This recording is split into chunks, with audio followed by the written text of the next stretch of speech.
board meeting to order at this time. Mr. Germans, would you like to lead us in the flag salute, please? I pledge allegiance to the flag of the United States of America and to the republic for which it stands, one nation, under God, indivisible, with liberty and justice for all. Thank you. Okay, Pat, how about roll call? Mr. Jemens. Here. Mr. Escobar. Here. Mr. Adams. Mr. Olson. Here. Mr. Smith. Here. Ms. Owens. Ms. Cronbeck will be absent. Okay. First item on the agenda, we have introduction of additional items. Is there anything that needs to be added in the emergency basis? I'll take that as a none. Okay. Oral communications to the board. Do we have any members of the public who wish to speak to the board this evening?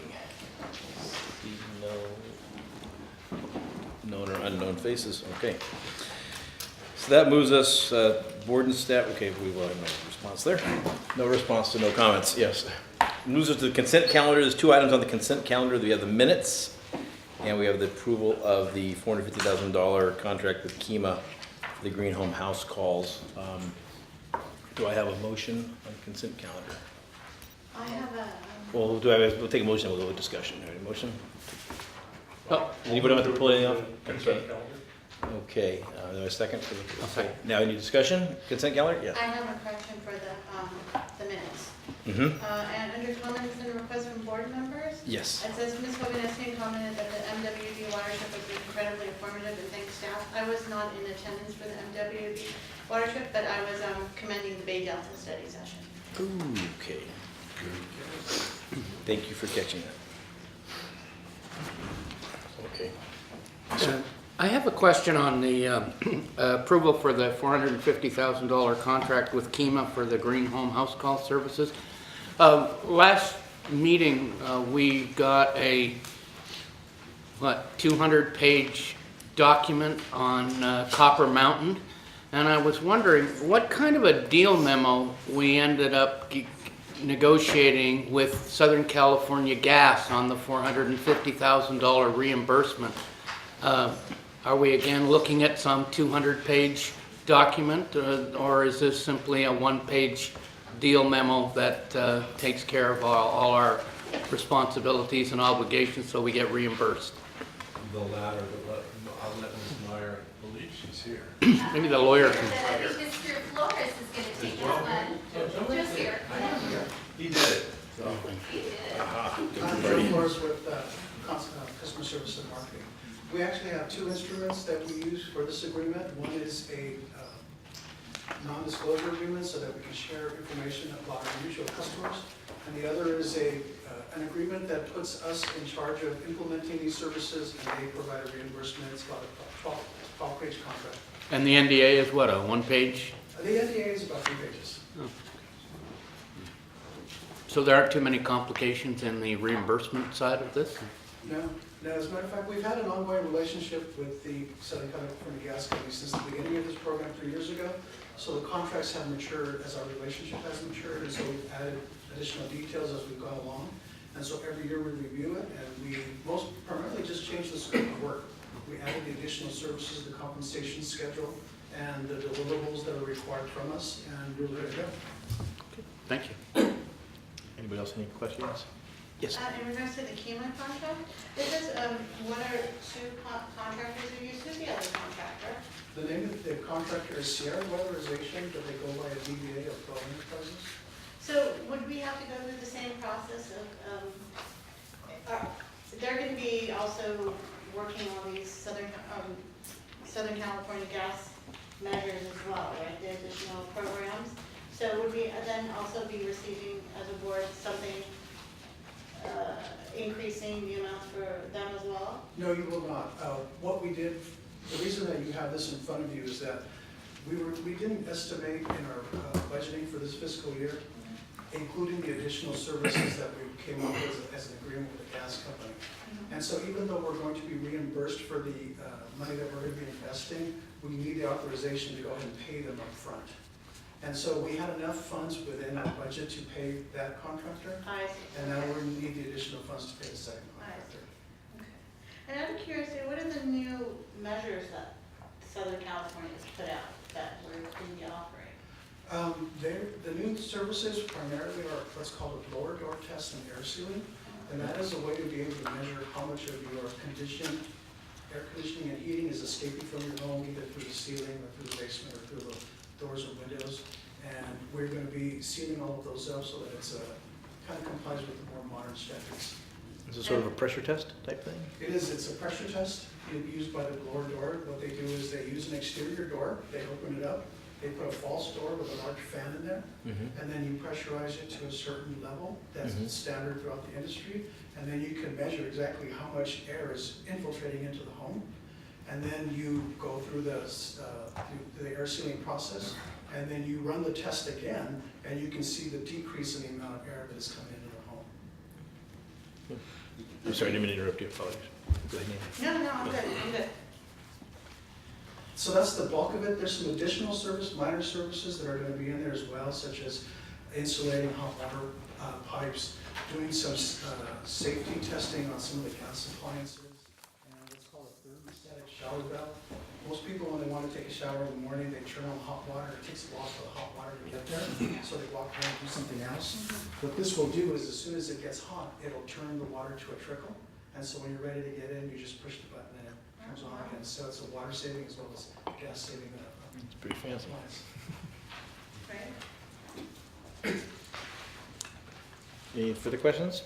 Okay, we have a motion and a second, so all in favor of approving the consent calendar? Aye. Opposed? Okay, and so it is. Reports to the board. We have our operations and financial reports. Mr. Wu.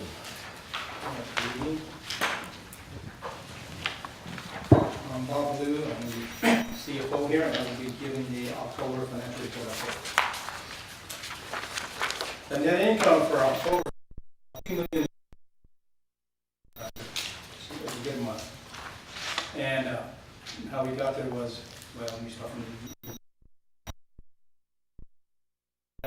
slightly higher than average, but not much.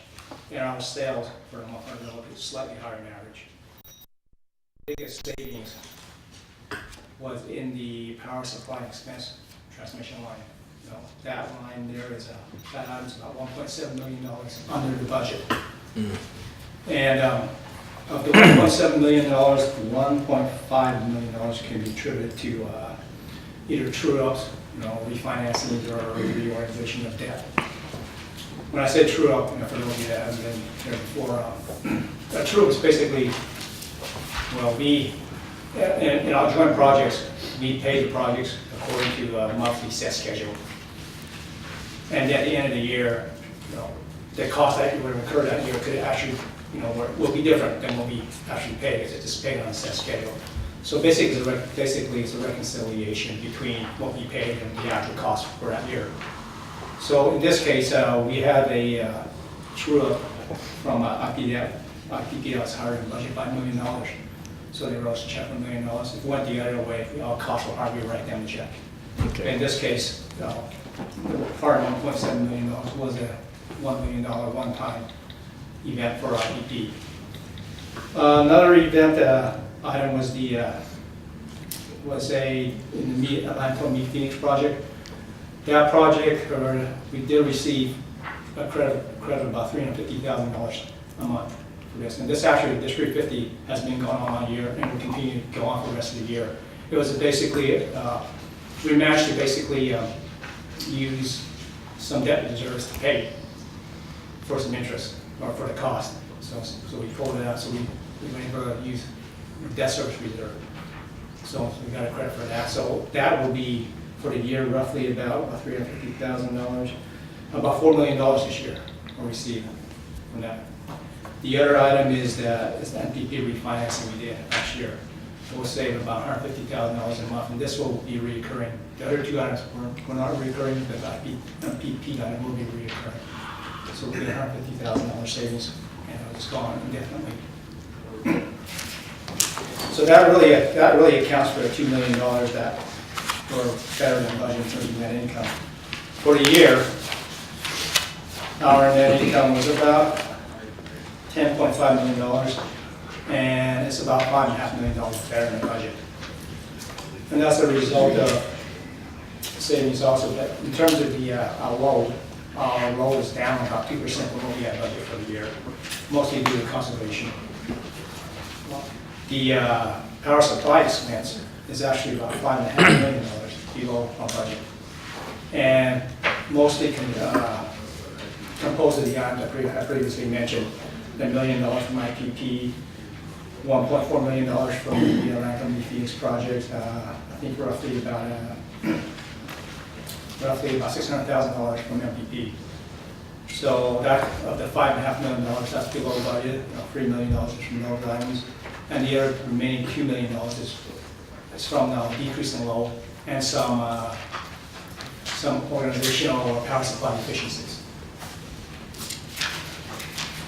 Also for the year, our wholesale margin is about $1.2 million right now, and that's about $700,000 better than budget. We estimate that by year end, that will probably be closer to $1 million, so that should get a little better. Another item that's contributing to the bottom line is the total operating expenses. It's better than budget by about $1.3 million. And really three areas: distribution, customer service, and telecom. And all three of these divisions are basically working on more projects than we had planned originally. So that results in a labor as capitalized instead of being an expense. So that really makes up the $5.5 million that's better in budget. In terms of cash, our cash balance is between minimum and our maximum after you take out the remaining capital commitments and also our public benefit obligations. Now moving on to water. Okay, moving on to water. Our net income is about $180,000, and that's about $111,000 better than what we had budgeted for the month of October. And I won't go into the explanations for the month of October because it's very similar to the year, so I'll just talk about the year. For the year, our sales of water into systems is about 5% over what we had budgeted. And that's due to we think mostly to the lifting of the 3-day-a-week watering. Our recycled water sales are down by about 24%, and that's attributed to the fact that we haven't built out the recycled water system as fast as we thought. Now, the water expense item, so even though our sales are over by about 5%, our water expense is only over by 1%, or less than 1%. So that tells you that the water division has done much of squeezing savings out of the water cost. Because usually for a 5% increase in water, you'll see a 5% increase in water supply expense, and most of it is variable expense, variable cost. Am I reading that right, that so far for the year, out of over $4.5 million, we're only $38,000 off an estimate for water expense? That's correct. It's incredibly accurate. Well, actually, it's actually better than that because that number should be higher, right?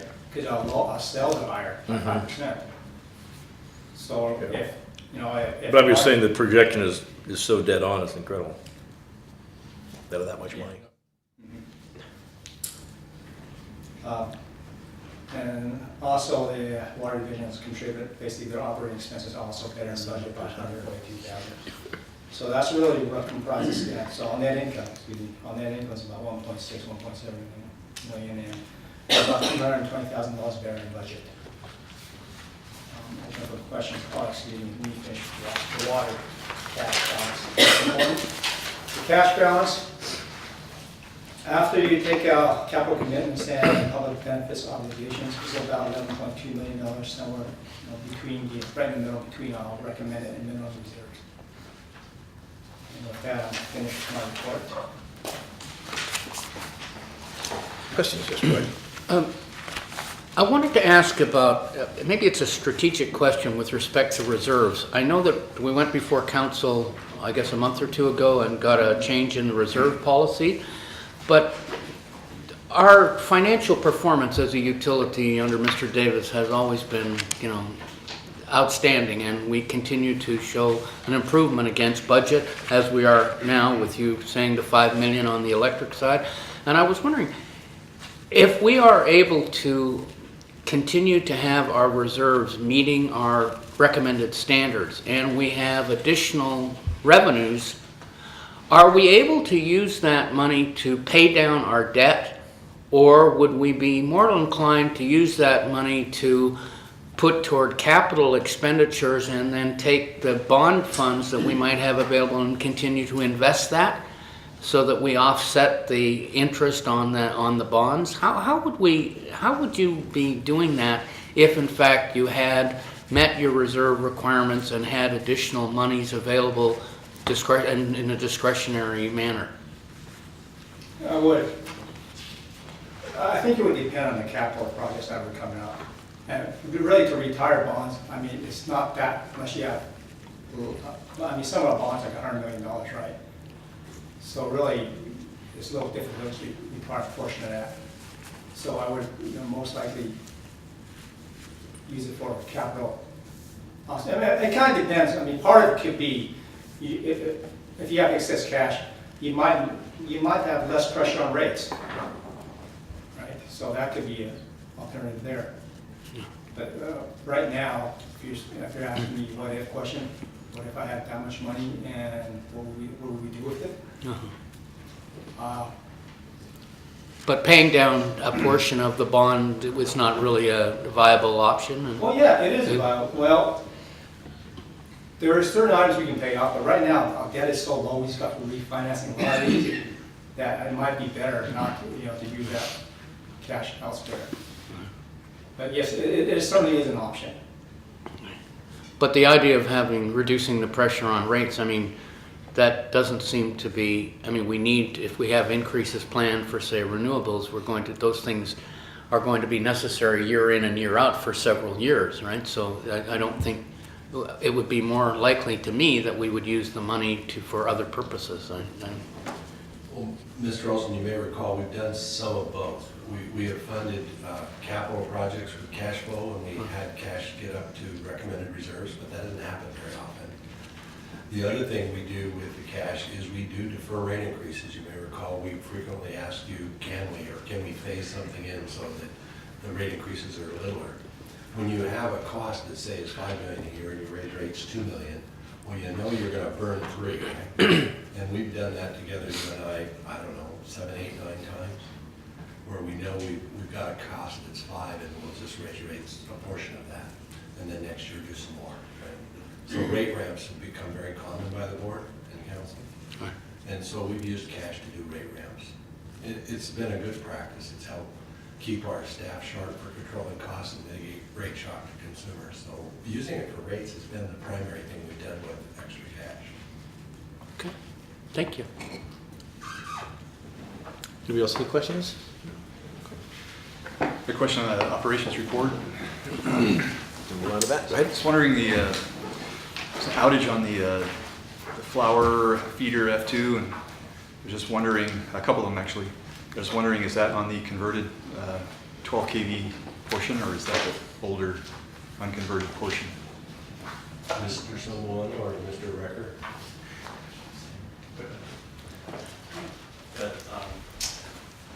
I'm Brad Recker, I'm the electrical distribution manager. The flower 2 is a non-converted, that is an old 4 kV circuit, that's a non-converted circuit, and that area is actually being rebuilt, and we hope to be converting that area sometime in the spring or so. You think did that have anything to do with the outage there? Yeah, one of them was an area that was, because it hadn't been rebuilt yet, we had a failure on the groundwater connection. So the reconstruction of that area eliminated that problem. Okay. Interesting, thank you. Yeah, and then I also wanted to thank whoever put in the charging station. I had hours of fun with spreadsheets. Like that? So, That's good. Thank you. That was very good. But I guess I don't want to go into all the fun stuff I found. But the thing that really stood out to me was 2 of the stations, and I'm guessing Those are the ones in the second floor, I think, on the parking garage near Elephant Bar restaurant. That's what I'm guessing those are, but those are essentially not used at all. And so I just wanted to bring that up. And I don't know if there's any consideration about putting signage to let people know they're there, or I don't know, relocating them. It's really interesting because the ones that I had mentioned for signage for, the ones on Pass, I drive by there probably a couple times a day. I never see them plugged in. Never see anyone parked in that spot, let alone plugged into it. And they are two of the most used stations that we have.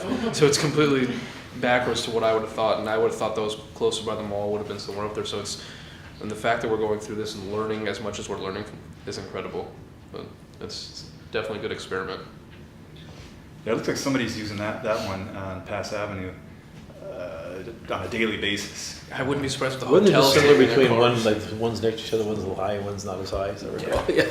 And who knows, but it's interesting, for the very least. We can't say anything from it, but it's interesting. When we get more data, it'd be interesting to digest it and find out what are the drivers that make one more desirable. Because I noticed that some next to each other, one seemed to get more use than the other. So Yeah.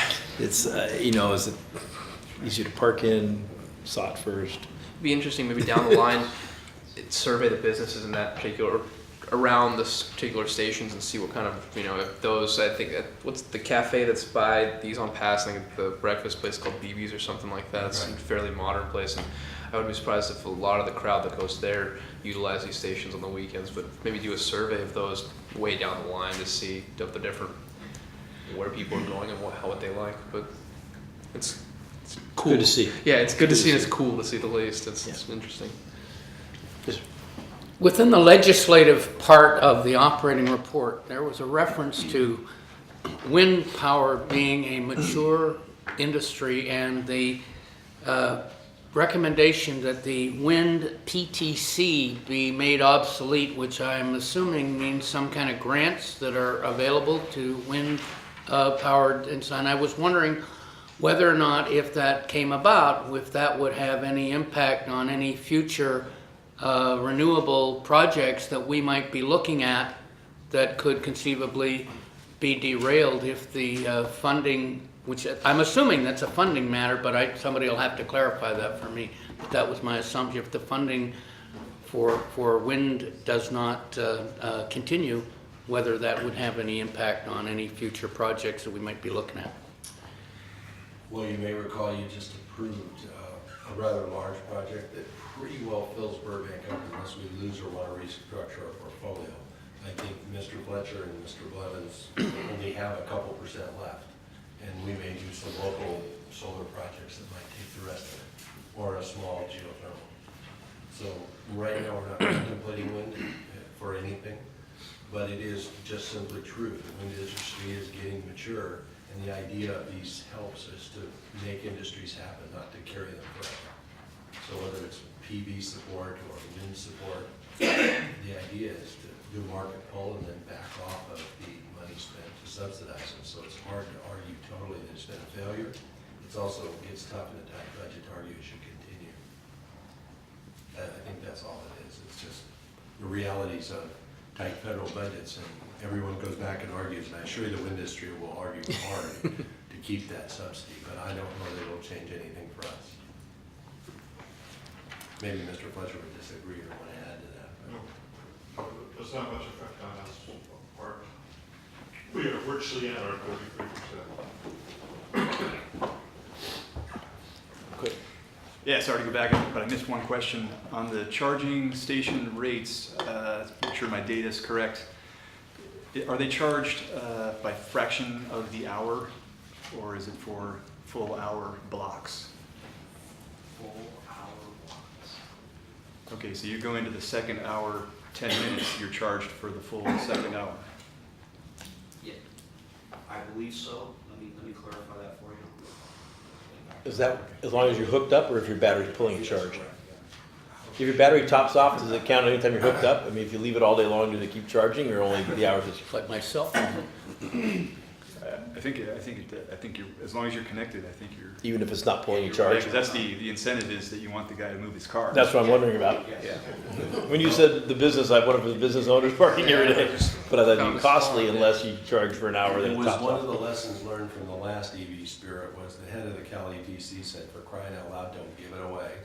I always considered it for my EV a free parking place. And so he implored us, do not do that, and so we charge him. The idea is move your car. Right. And it looks like they are too, but. Yeah. It looks like they are moving the car.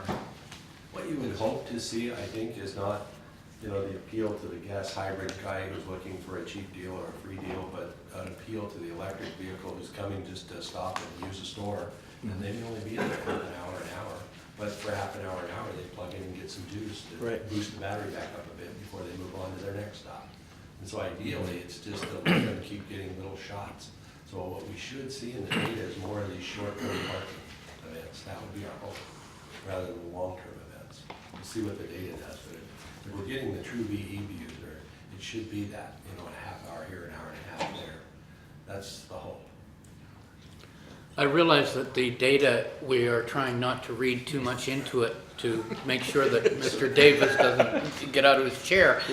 But the fact. You're going to read something into it, aren't The you? fact is that it does seem to me that one of the items, one of the elements from the results that we've seen is that the purpose that was once espoused about having charging stations that could be a contributor to the business in Burbank. I mean, the stations that are getting the most use are in the Vaughn's Plaza, where there's a fair amount of retail activity, and in the by Sports Chalet, which is of course retail oriented. So I would think that if there's lessons to be learned if we are going to do future ones, we know that from this data, as limited as it might be, that going into areas where there is that kind of retail activity seems to be the best payoff, not only for the units, but also benefits the merchants that are in those areas as well.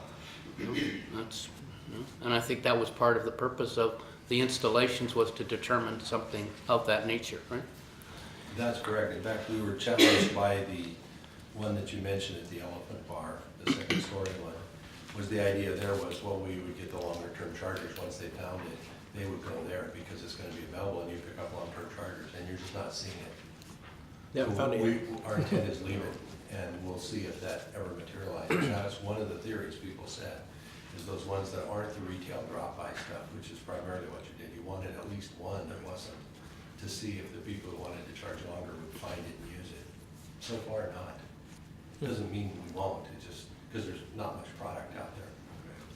There's a whole, I guess I'd add, since you're on the topic, went to the auto show to see the product, and it's just incredible. There was like 13 plug-in vehicles at the auto show that's OEM equipment. I mean, it was just impressive. Everybody had a plug-in vehicle, and some of them were really quite nice vehicles. That's never been true before. We've had one here, one there, a Leaf, a Volt, but now you've got, every manufacturer has a few. Even Fiat has one. I mean, everybody. It's very, very nice. So in a couple of years, we should have all kinds of data for you. Challenge me on that. Any other questions or comments?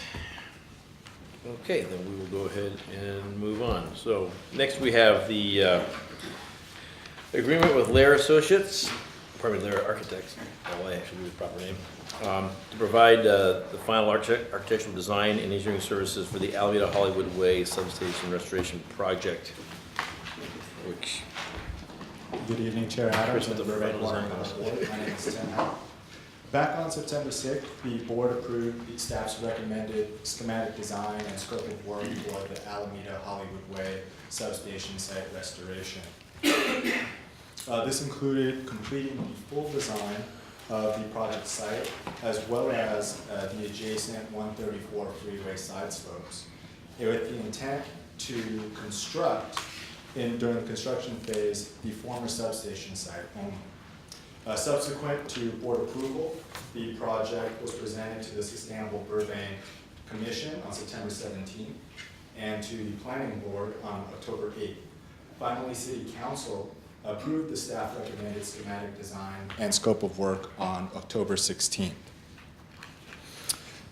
We did receive some feedback on the project.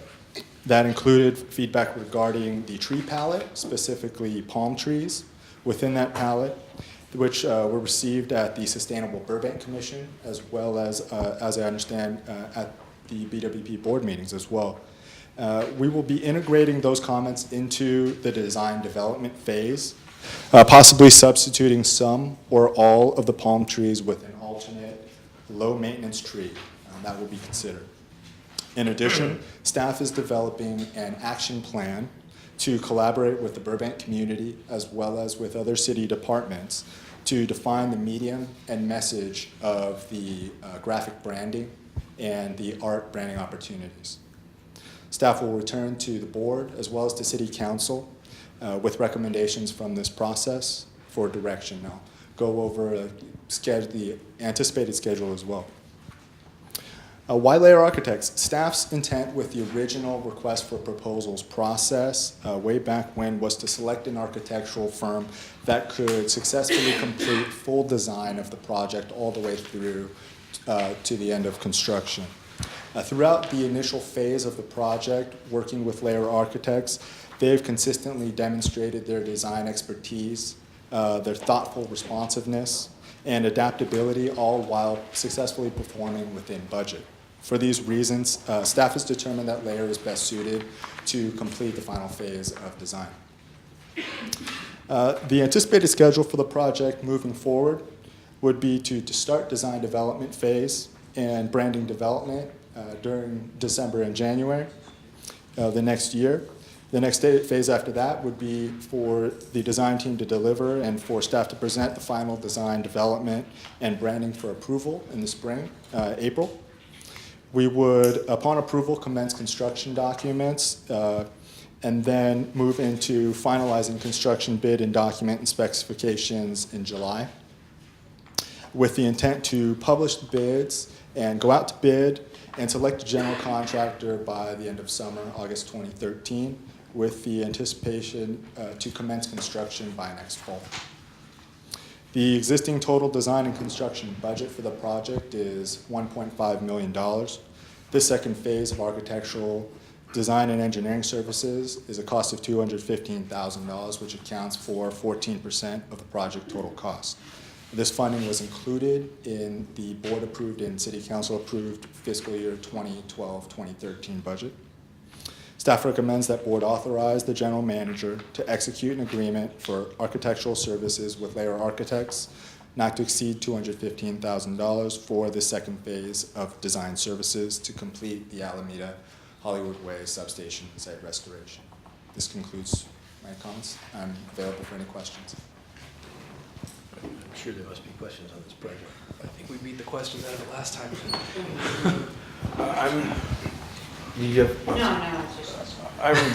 So this gets us to one more step toward construction.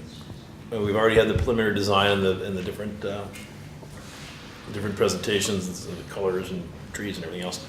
And I understand that there was at least one public meeting about this, and we had a speaker at the last board meeting asking about this. And as I last recall, at the last meeting, maybe 2 meetings ago, we were talking about indications from council about who's going to pay the bill to build this. Is the expectation that the utility would pay that and somewhat of a payback for what the city has done to enable us to upgrade our electrical system on the adjacent site. Was there any conclusive messaging we got from those meetings besides what's been presented here? That did not come up anywhere except City Council. One council member, I believe, expressed a concern about that. Was it the utilities wrong?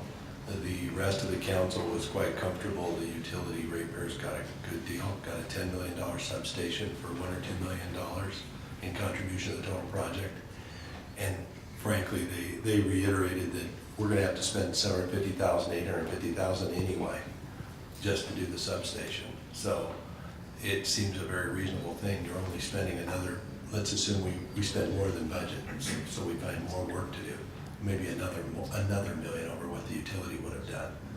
And you got a $10 million project and cost you $1 million.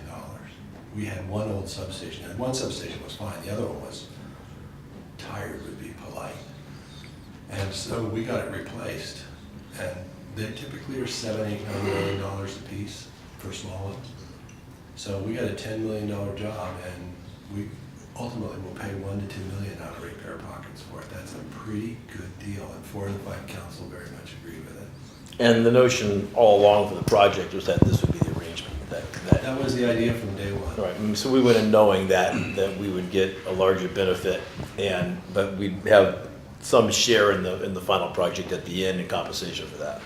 Just in terms of aesthetics, but this scope, Mr. Howe presented to you last time, I think came about late on. The idea that we would include both sides of the freeway. Mm-hmm.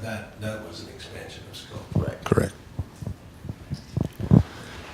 It was my sense from your presentation to council that they embraced the idea of a gateway concept to the city, that while it was not universal, it was certainly seemed like that was the consensus, or that was the majority opinion. I was wondering though, that the issue about the trees came up, and being that I'm totally lacking in knowledge about this, I have no idea. There seemed to be so much discussion about palm trees and how they're not native to this area, and whether or not we should be doing something. Can you kind of give me a summary of what that's all about, and how you're responding to that? Sure, I'd be happy to. Some of that derives from an action that the city of LA chose to undertake back in 2006, and that gained a lot of publicity. Essentially, and there was some lack of clarity on exactly what it is that LA did back in 2006. What they did was they chose to not include palm species in the species of trees that was being used by the LA City Forestry for uses that probably weren't the best uses for palm trees anyways. For example, as parkway trees.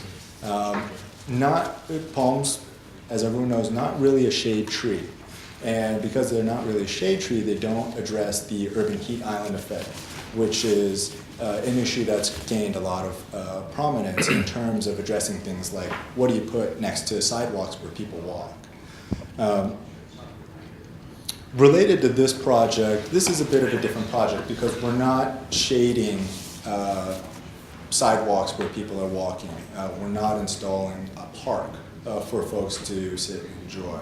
This is really a restoration of an outmoded electric substation right next to an active substation, right next to some of our busiest streets, right next to the 134 freeway. So we're not attempting to provide shade for cars on the 134 freeway, nor are we doing it to provide shade for pedestrians along, say, Alameda. We're actually removing the sidewalk.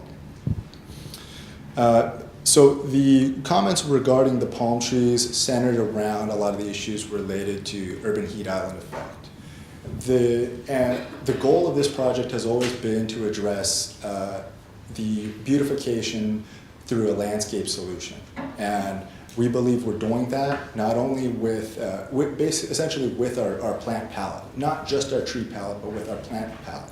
And what we have here is actually quite a lush plant palette that will address the urban heat island effect with or without the palm trees.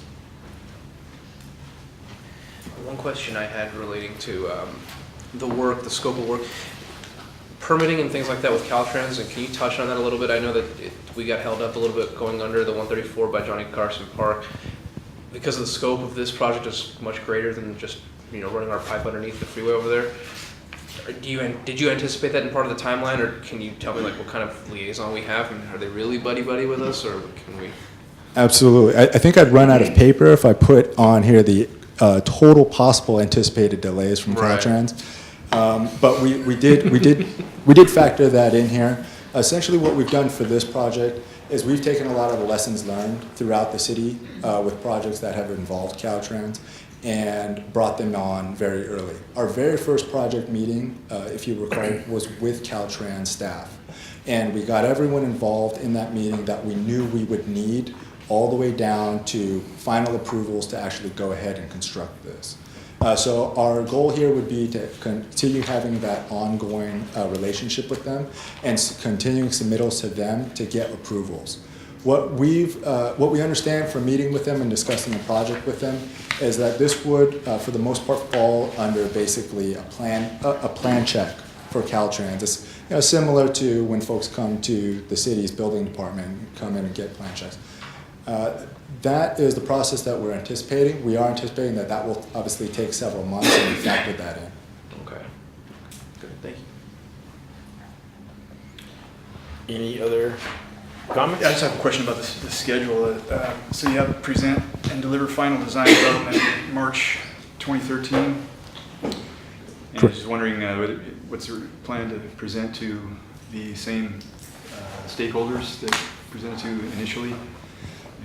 That is correct. In addition to coming back to this board as well as to council, what we're attempting to do is there's two elements to it. One is the overall design of the project and really getting the specifics done through the architect. The other portion of it is the part that staff has pulled out, which is basically, okay, how are we going to define this? What are we going to have it say on this project? And the placeholder we had in the visuals that you've seen before were Burbank Media District. Does it say that? Does it say something else? That's the process that we're going to run in parallel. And our intention is to be able to bring all of that back together in the spring and bring that to the public bodies for approvals. In addition to that, staff is going to go back out to all the folks that we've met with before, all the stakeholders, in addition to, we want to cast our net as wide as possible. So the nearby residents, all the folks that have seen it already, and show it to them again when we have a better level of detail than what we've got right now to show. Okay, that helps. And then I notice your wording here is commence construction documents. Correct. In the same month, so that's all part of the process. It's not that you once it's approved, this and be able to to know what the thing looks like and what it says. Absolutely. Okay, because I know that at that previous meeting we had a lot of concerns and questions about that, and we just agreed not to consider it at all at this point. And we want opinions from planning and city manager and all that type of stuff.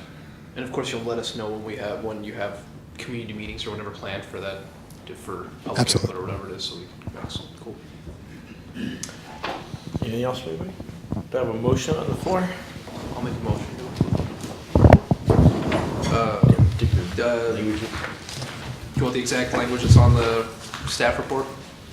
That'd be nice. Okay.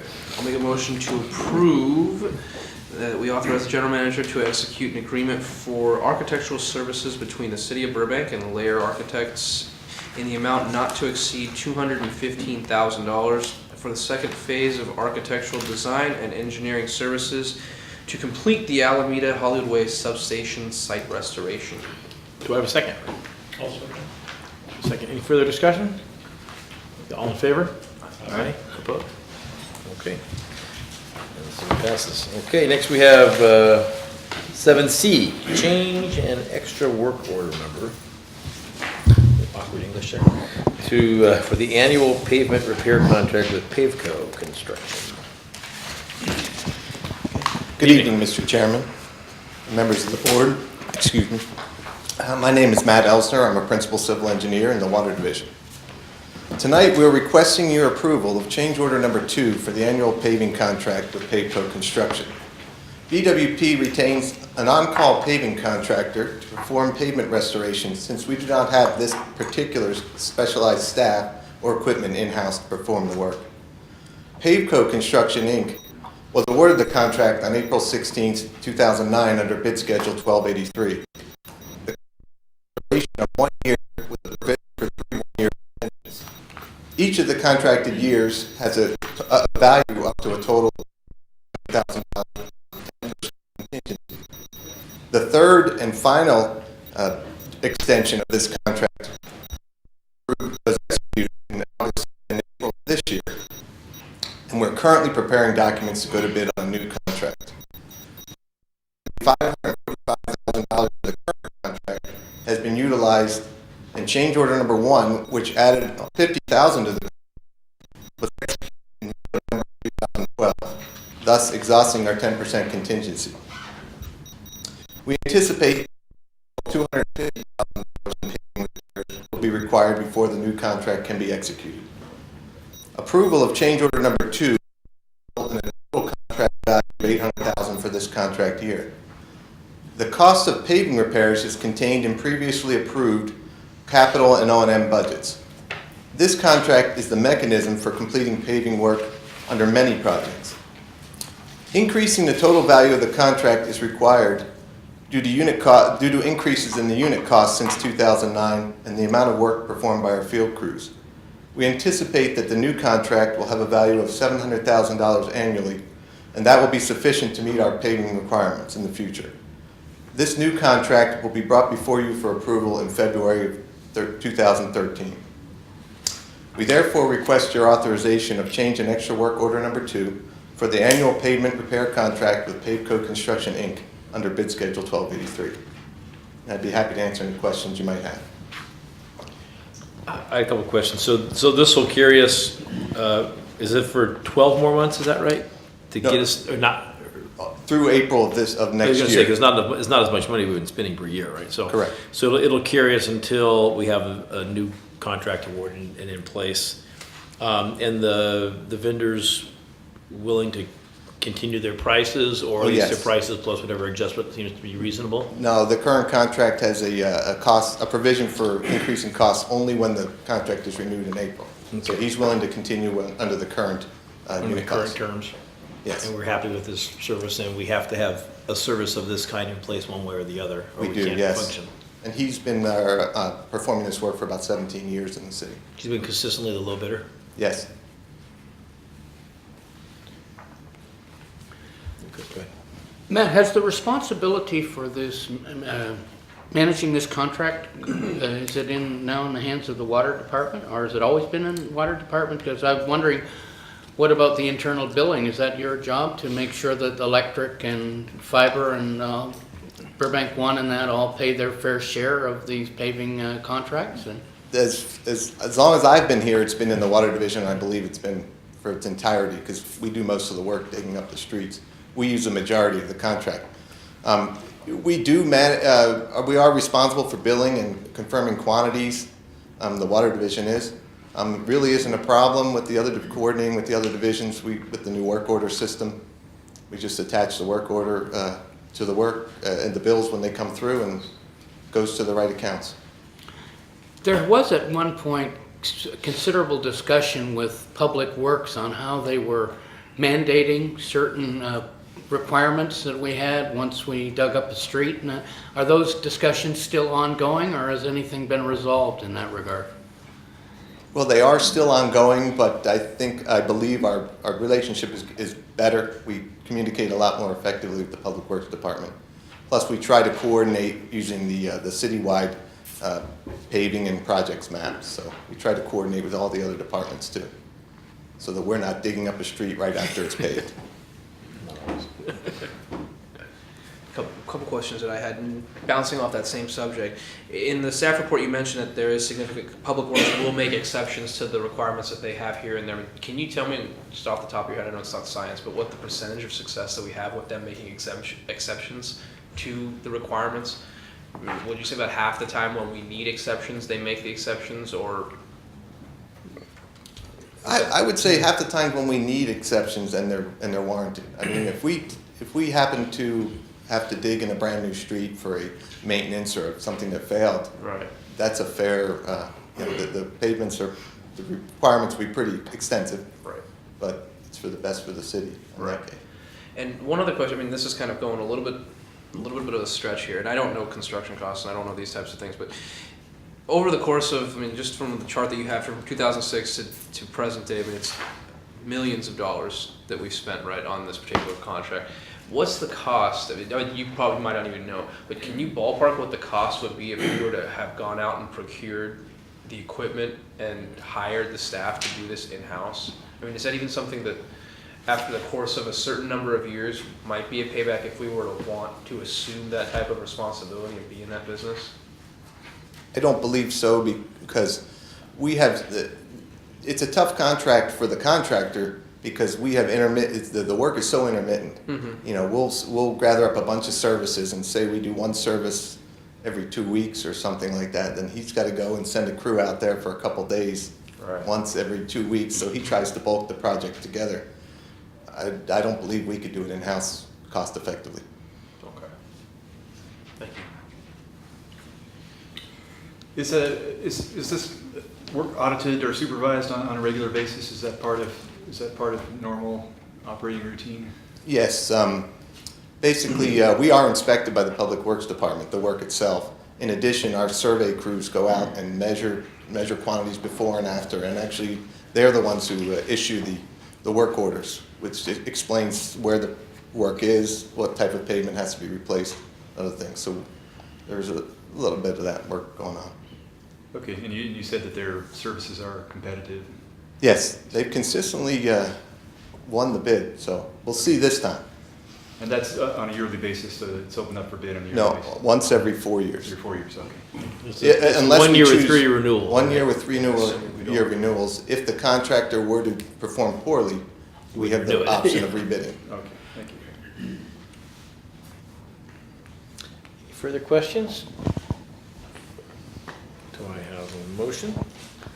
Well, I will recommend that the board authorize the general manager to execute the First Amendment, where are we? I was gonna say, The place there. execution of change and extra work order number 2 for the annual pavement repair contract with Pavco Construction, Inc. under bid schedule 1283.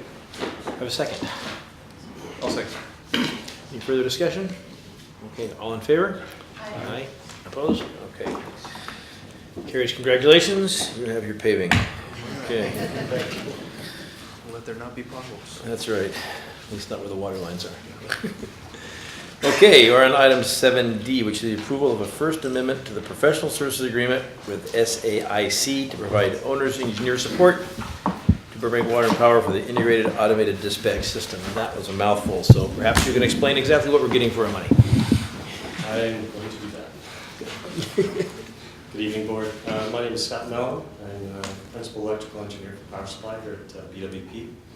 And I'm here for 2 reasons: to give you a brief update or status on the integrated automated dispatch system, which is a smart grid program, and request authorization for the General Manager to execute a First Amendment to the PSA with SAIC. Just to remind the board, the integrated automated dispatch system is a system that uses 2 industry leader vendors. One, Telvent, which focuses primarily on energy management systems, and Open Access Technology International, which focuses primarily on economic analysis. And we're going to integrate these 2 vendors and their systems to give us the ability to optimize and generally give our operators the ability to make good decisions about how we utilize our power resources. So with these 2 capabilities and this system, our operators will have a better insight into what they can do on a day-to-day basis. Now,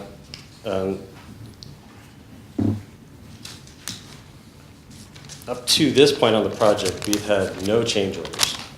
And this change order is actually going to be the only change order for this project. We've been moving quite well on the project. We are on schedule and on budget. And we currently finished the month 11 of the 15-month long project. Just recently we finished the first phase of a 3-phase process for testing.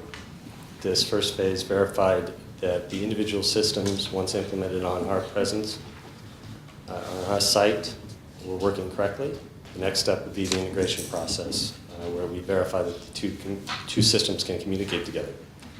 The third and final commissioning process will actually be when we fully integrate the systems, have communication between the 2 systems, and then have our operators utilize it and push it forward. So that completion is for some time about mid-March. The reason why we're here discussing this First Amendment is BWP has had a stubborn vacancy. We have been, since December 2011, attempting to fill a senior electrical engineering position. In that time, we've gone through an initial selection process, attempted to hire 3 people in the first 6 months. And that fell through either by virtue of the fact that the individuals wanted to, or found another position that was a higher pay, or decided to stay where they're at for possibilities that their managers wanted to keep them. So they made promises. So we currently went through the process of using a recruiter to find an individual who will fit our need. And as luck would have it, today I actually have an acceptance of an offer. So we had the individual coming in-house, possibly next week. So at this point, the $120,000 that we're requesting covers the work that SAIC has done to supplement that area that this position was originally going to support us on for the integrated APS. The $120,000 represents approximately 2% of the overall project budget, which is not significant. So that's about it. Appreciate any questions. So, basically, I mean, in order to keep the project moving, since we weren't able to provide the support in-house that we had planned on, we used them to cover those tasks at the time, and now they need basically more money to make up for the money they spent doing that, so they can complete what's left ahead. Right, a true up, basically. Right, so basically need to compensate for what they had to spend that they hadn't expected to spend. Exactly. And if we had the person on staff, my guess is that the dollar amount we're talking about would have been spent by us on our own staff versus them. Actually, the $120,000 pretty similar. Right. Actually, the $120,000 only represents about 3/4 of at the highest pay range for this position. It's about 3/4 of that. So it's possible we actually saved. So it's in order to keep the project moving, that money would have been spent one way or the other. Yes. Yes, sir. The operative word for me was has done. So this is monies that has already been expended. It's additional billing hours, I'm assuming, for Science Application International that we are going to pay because we had been hoping to have had a person in place, but they have continued with the project and added these billing hours to the project. Sorry. And you're coming to us as a board now, having already incurred the expense? This is, sorry. The answer is yes. Yes. It's from here forward, yes. Okay. I mean, if we didn't do this, they couldn't complete the work that they were originally going to do because they already spent money on something that they hadn't intended to do. Yes. That, unlike normal professional services agreements, that is the effect of a change order on a project. You're usually settling costs you've already dealt with, and change orders are for that. But there is more work to be done. It's not like they haven't finished. Right, they haven't finished all the work. They need this money to continue the rest of the original scope of work. Yes. Absolutely. So how much of a person's year would $120,000 represent if we had hired somebody? We thought about it, it's approximately 500 man-hours. No, that's Well, the building. Well, up for the project. So Nine the months. position pays about $130,000, $140,000 a year, but we have to pay a rate more like $150 an hour for a consultant. I was going to say that $120,000 in terms of what I see staff salaries and benefits doesn't really go very far. It would include benefits And and we're fully talking loaded about salary. 80, if that was an annual If salary. it was a it's what, fully loaded 80 grand? salary, it's probably well over Mr. 200,000. Mellon actually answered you earlier, and he forgot he did, and that's 3/4 of a year. You're asking what portion, it's 3/4 of a year. And we have found that $140,000 is just not a competitive figure in today's climate for what you were looking for? Well, I can't speak to everyone's justification for why they didn't accept the position. I can't say that for one individual, he was offered a position someplace else for about 50% more than we could offer, which well outside the range. Mr. Silvano just finished a similar recruitment and had similar but more stark results of similar magnitude. No, thank you, got a better deal, no, thank you. Is that the one that we were speaking about last month? Is that the position that I think you gave us a rundown over? Or there was one position that we No, showed, was it this one? This is an additional one. Yes. We were out for 2 senior electrical engineers, and we got less than stellar results. Everyone we picked didn't pick us or got paid a lot more money or got paid more money to stay where they're at. Right. So we've been regrouping and restructuring. We know the right answer is promote from within, but you have to fill positions above sometimes. And we're just struggling with that. It seems to be an issue that keeps rearing its ugly head around here. I mean, as far as looking for qualified people and then finding we get stymied by our salary structure. And at least we're fortunate in this case to have a consultant who was able to do that work on board where they hadn't originally intended to, so that the project didn't stop. Otherwise, we'll be holding everything up. Yes. No, you're right, Mr. Olson, but that's really only true for certain experienced positions. For other positions that are not of a very specific nature or are not for very experienced individuals, we're very, very competitive on salaries. It's just the more experienced or senior staff that we have trouble with. Any other questions, comments? Do I have a motion? I'll make a motion to authorize the general manager to execute the First Amendment to the PSA with SAIC to add additional funds in the amount of $120,000 to meet existing project contractual obligations and complete the integrated ADS. Thank you. Any further discussion? All in favor? Aye. Opposed? Okay. You get to finish your project. Very nice. Okay, we have a Sustainable Burbank Commission report.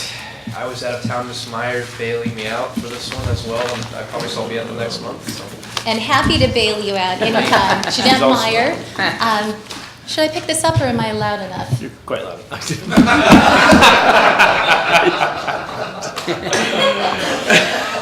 think I've never heard that before. And happy holidays to you. Look, don't make her mad, she's saving me. I know. I just got slammed on camera, but thank you, Mr. Chair, I appreciate that. So on November 19th, I did I attended the Sustainable Burbank Commission meeting, and there are 5 items that I wanted to bring to this group's attention. First of all, they do a monthly Green Spotlight Award where they make a presentation for a community member who has done something sustainable and they want to take note of that. So this month, the Spotlight Award recipient was Jeff Vanderboort. And Jeff is a former mayor and he's also an architect, and he worked on a local building called the IATSE building, the International Alliance of Theatrical Stage Employees. So it's a union building. And he went through a presentation where he highlighted a number of the sustainable measures that his firm participated in, and that's why they were the recipient of this award. Turf rebate, we had a very stellar presentation that I'm so sorry you missed, but you heard it the month before on our turf rebate program. It's the same presentation that was made to this group and to the City Council with 2 changes. We now have a name. We're calling it Go Native, so that's the name of the program. And we are also providing the first of up to 5 workshops for the community to participate in. That will be this Saturday from 9 to noon at the Community Services Building. So if anyone would like to attend, please join us. The third item, Mary Riley, who is with us tonight, she gave a quick update on the railroad right-of-way issue. This is an extension issue with the Chandler Bike Path. And there's a task force that's comprised of different staff members from different departments. They've been working with Metro to try to resolve some issues. It's looking positive, but no promises yet, but it looks promising for that extension. Is that the portion to Victory, where it ends to Victory? Yes. That's right, Mayor? Yes. Yeah. One other item related to the Green Spotlight Awards. There's actually, on the commission, there's a subcommittee where they're looking at how to revamp this and make it more, I think, more accessible to the community and maybe a little bit more meaningful overall. So there was some discussion about that. They're going to continue the discussion in January. There will not be a December meeting. And in January, there will be a council meeting on January 15th where all the 2012 recipients of this award will be vetted at a city council meeting. And last, there is also an ad hoc stormwater master plan subcommittee, and they had some discussion about the city's stormwater master plan, and Bonnie Tieford gave a brief update. She's the Public Works Director.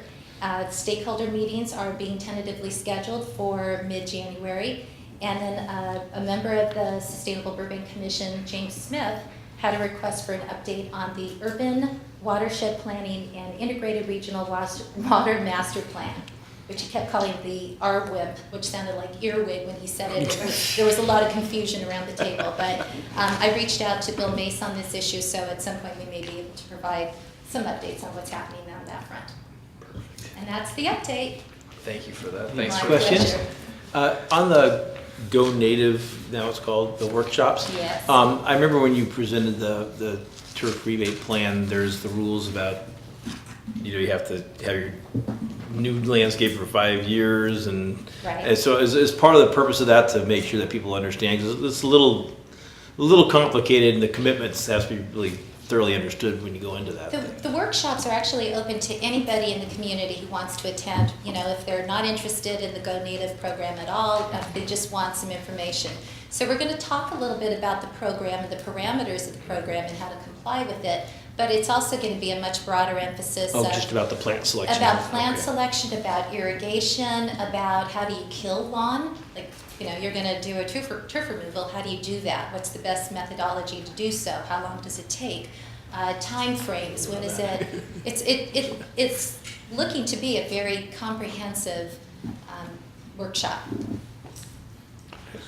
Are you able to add anything to the whole notion of that, extending the bike path to that piece to Victory? Are you able to add any, is there any more Literally- information on that and how they're doing? And I am not able to.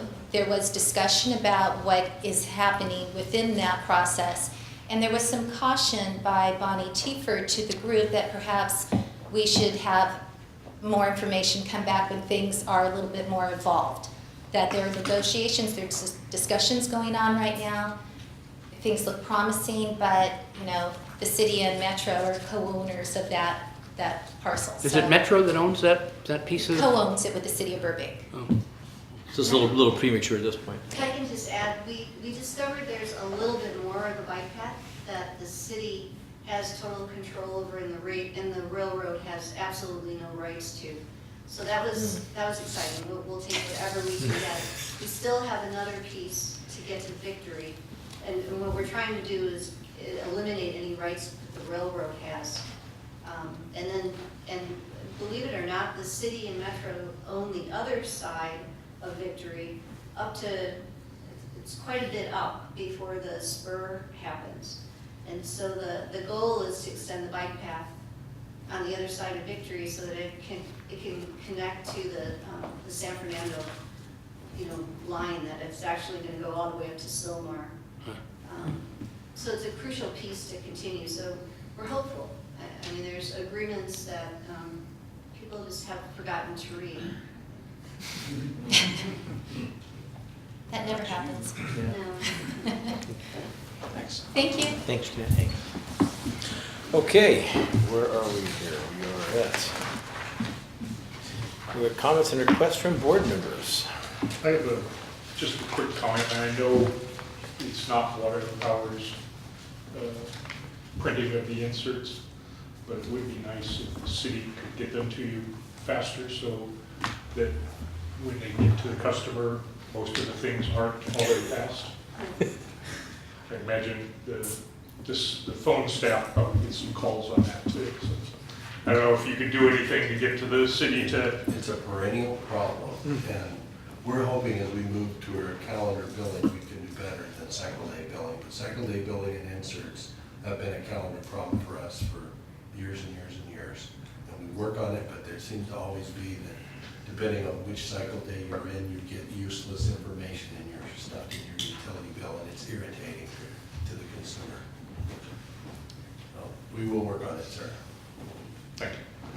I had one comment stemming from our last board meeting when Mr. Nolan came and discussed the palm trees and specifically those that are on the back side of our campus facing the metro station. I went out there and I kind of looked at it just to kind of, I used to use that train station quite often, on multiple times a week, and I haven't been out there in a while. And I went out there and I kind of really was able to see again why those trees are there and why that investment is a worthwhile investment on that particular side. Being that train station is such a huge gateway, I'm a little disappointed that Mr. Nolan doesn't really like it, but it really, I appreciate the fact that we did that in a site that many don't see, but those people that get off on that train and use it as one of the largest hubs into and out of Burbank for business every day see it.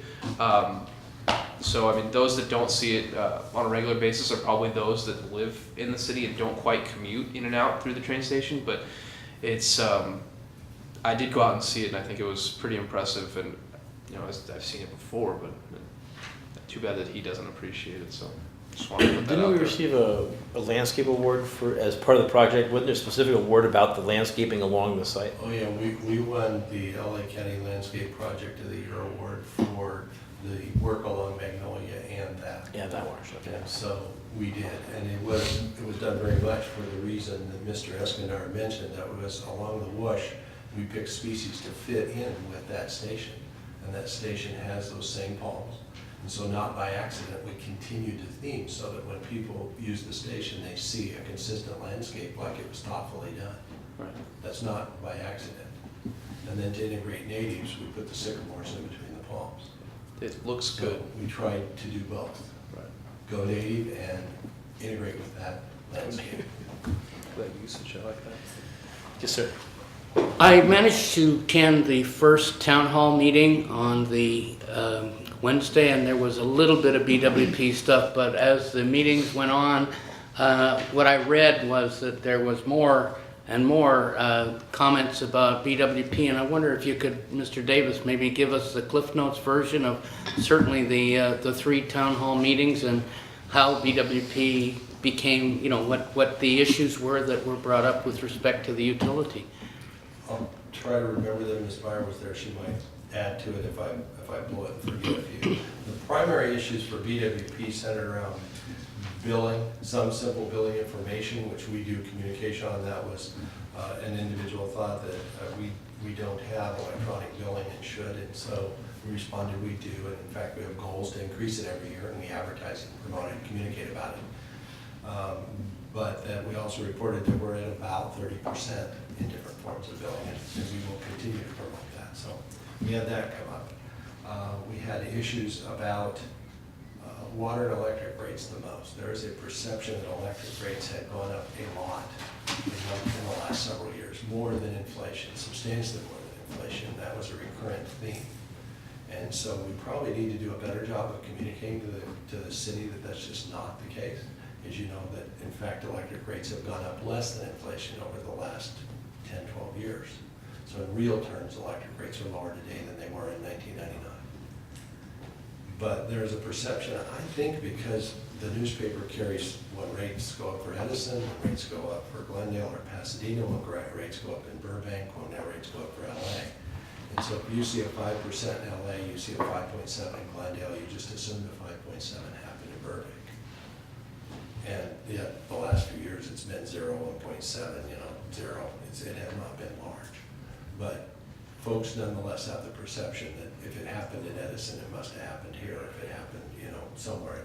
And so they just hear, I think, in the press about rate increases. And so they just assume that every one of them they hear about must have happened to them too.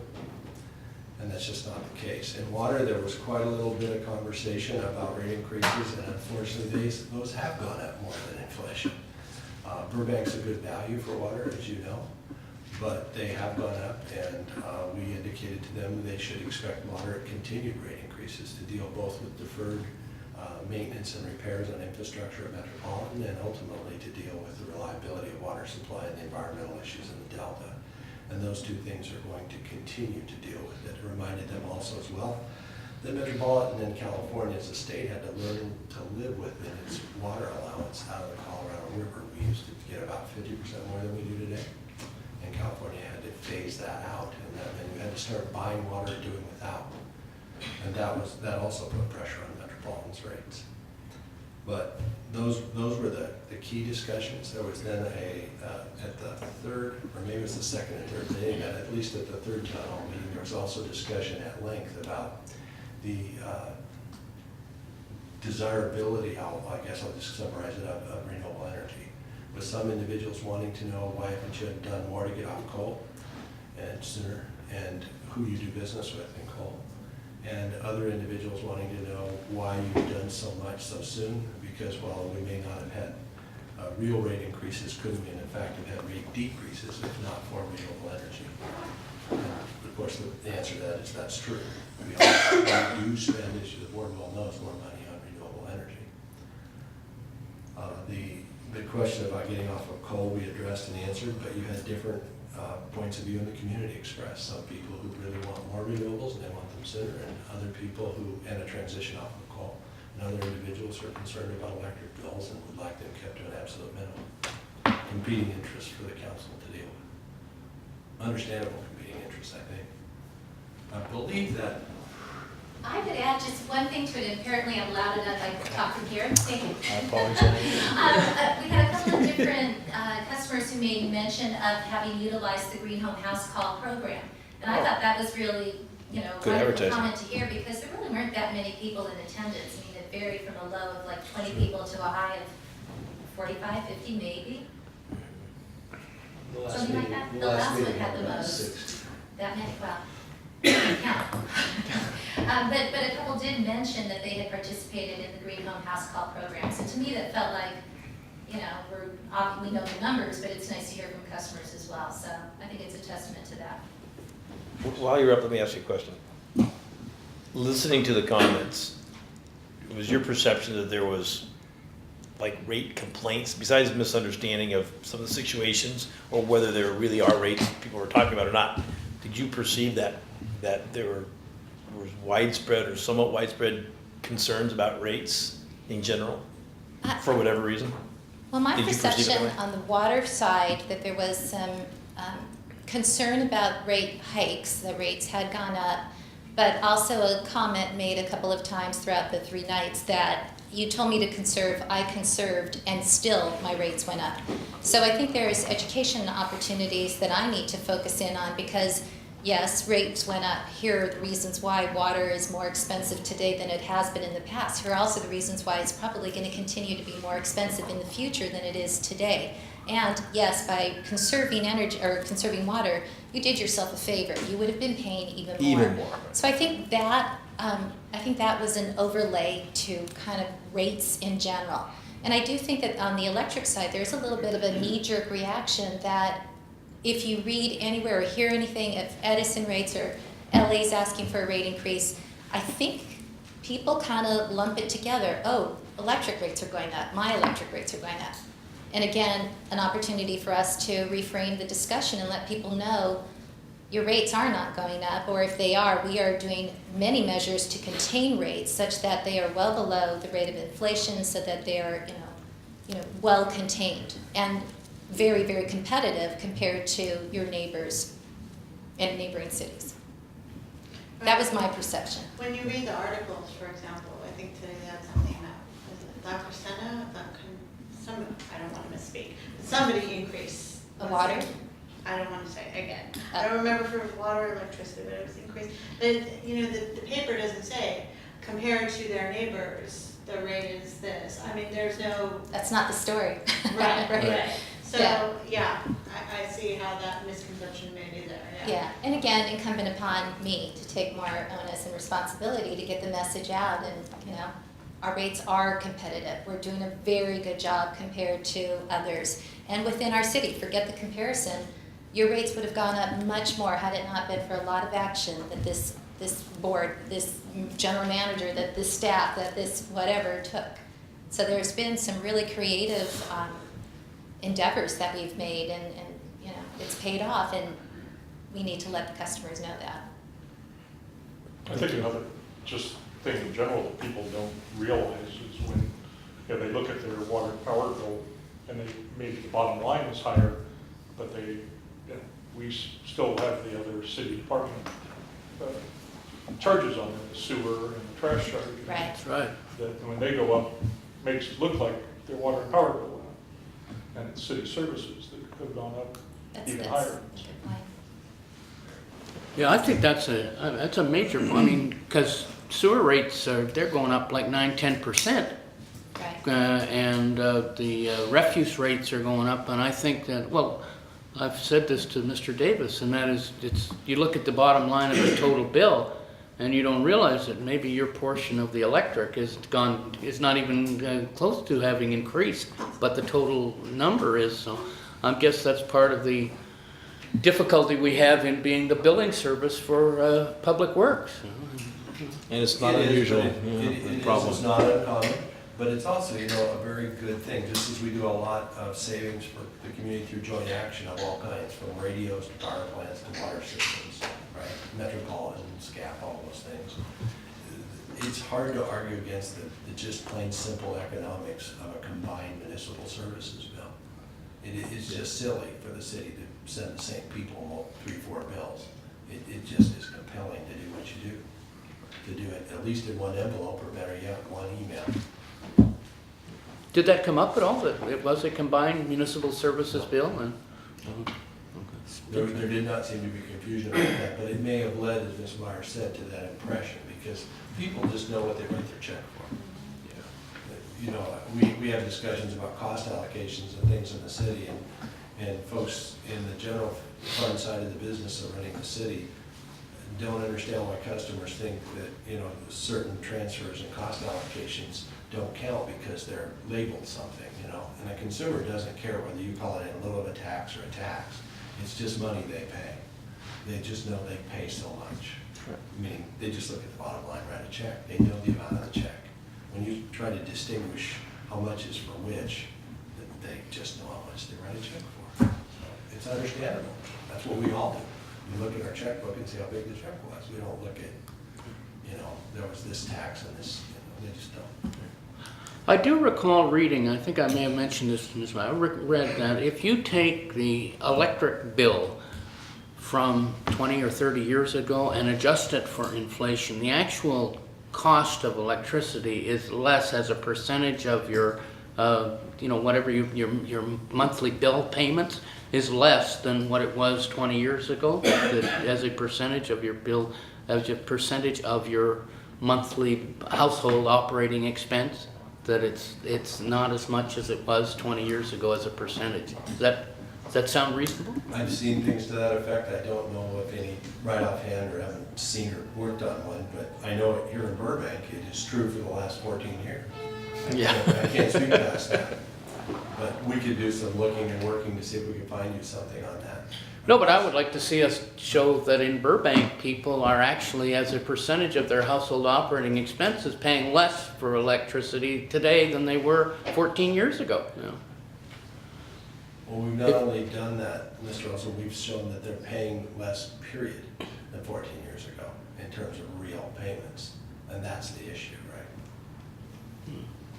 I thought we were just doing a lot comparing to other communities. No, we did, and we stopped doing it 3 years ago after Mr. Adkins brought it to you, and that was my mistake, I guess, was that in real terms your electric bill went down. I thought we made our point, so we stopped, but obviously we need to keep making it. So we did this 2 years ago budget. Yeah, 2 years ago. I have trouble with these, I'm sorry. 2 years ago. And we needed to keep it up. So we'll include it in our budget proposal, the conversation you're trying to have with me right now. We'll include it when we bring you the draft budget. We'll do it again. Because you make a good point, and we can show that. It's a good story to tell. Your rates have gone up in Burbank. Electric rates have gone up less than inflation in the last 10, 15 years.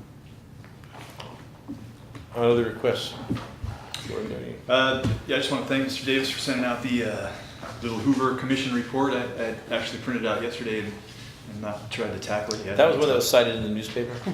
Yes. Yeah, having been a survivor of the deregulation experiment, I thought it cast some good comparisons there with kind of good intentions that can go wrong if not implemented in a way that's coordinated and in a cohesive manner. And I know we talked last time about people understanding the consequences or the impact of the choices they make. So based on the summaries I read, it looks like a good report. Recommend it to everybody. That's all I have. Thank you. I was just going to say, I was looking on our Water and Power website, and I came across the solar power panel rebate section, and I just wanted to see if we could, I saw it was nine rebates that were given out, and I guess I just wanted to see if somebody could provide a little more information about that. Yes, we will do that. We'll bring you a report, if not next month, as soon as possible. Because it's closed now, right, the period? Well, it's not the period, we ran out of budget. We ran out, you're right. We use up the budget. But it's, we're not accepting anymore, right? Correct. You wanna- Applications, I mean. Pardon? I thought there was a comment back there, behind you. No, okay. We'll wait for a report then. We'll bring you back up. Full report. Thank you. I had one thing, very much along the lines of what Mr. Olson pointed out, and asking about the newspaper articles about the rates. And I mean, I'm experienced with people who can see the bottom line and don't really know how it's broken out. I brought up a number of times that I really wish we would get more of a press presence out there, and I know there's issues in terms of city public information office support perhaps for getting any kind of article out there. But I really think that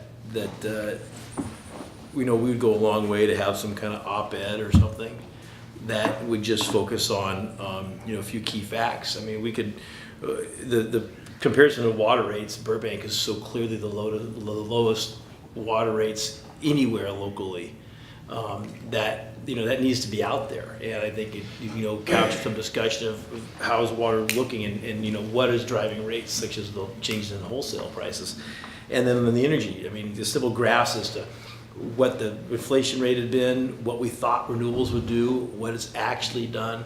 I mean, I really think that if people voice that they believe the rates have gone up, and enough people say that, then it doesn't matter if it's true or not. That's their perception. It's the reality we have to deal with. So I really think we need to try to work on some kind of message that would get in the paper, because I mean, the morning news is on this morning, and they say, well, the city council is moving on something. They don't even bother to say what city council. I mean, it's just presumed that there's a city with 4 million people, it must be that council. And it happened to be, but they put the news out there like everyone listening to it is affected by that. And maybe indirectly, but directly no. But they don't make that distinction. And a lot of the viewers and listeners and readers of the paper don't make that distinction. And so I think we really need to take advantage of it. I mean, there's articles in the paper saying that the first line in the leader was people complain about water rates going up, and my first reaction was their water rates are half of what everybody else's is, and they talk about water being too high and that, but if that made the paper, we need to have a response to that, because if it was good enough to make the paper to complain about, it's good enough to make the paper to talk about. So I don't know if that's something in Ms. Meyer's camp or not. I would be more than happy to contribute some ideas toward that, but I think we need to get our message out there. Noted. We have been talking about staff about that a lot. We have had discomfort with spending money on it. I've had discomfort with quote-unquote bragging. That's my fault, not staff's or the board's. I think our job is to do well. I have trouble with promoting ourselves or myself. I just struggle with that. What's the right amount of communication? But we do have a good story to tell, and we need to simply do a better job of telling that story. So we hear you. We heard the public at those meetings. They have misunderstandings. We need to communicate better. We need to do more of it, just simply more of it. Anything else from anybody? We'll go ahead and move on. Okay, we are on information from staff. We'll start with the cap and trade program. Just tell us it's dead, okay? I have a feeling this part of the job is not as interesting not dead. as the landscaping part of the It's job. not dead. You're not going to tell us it's dead? I don't think so. It's a long shot.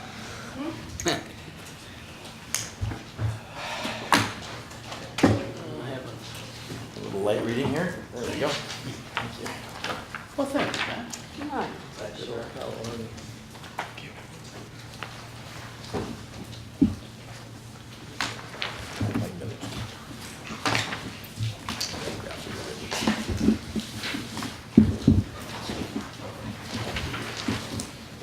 Mr. Howe. Good evening, everyone, again.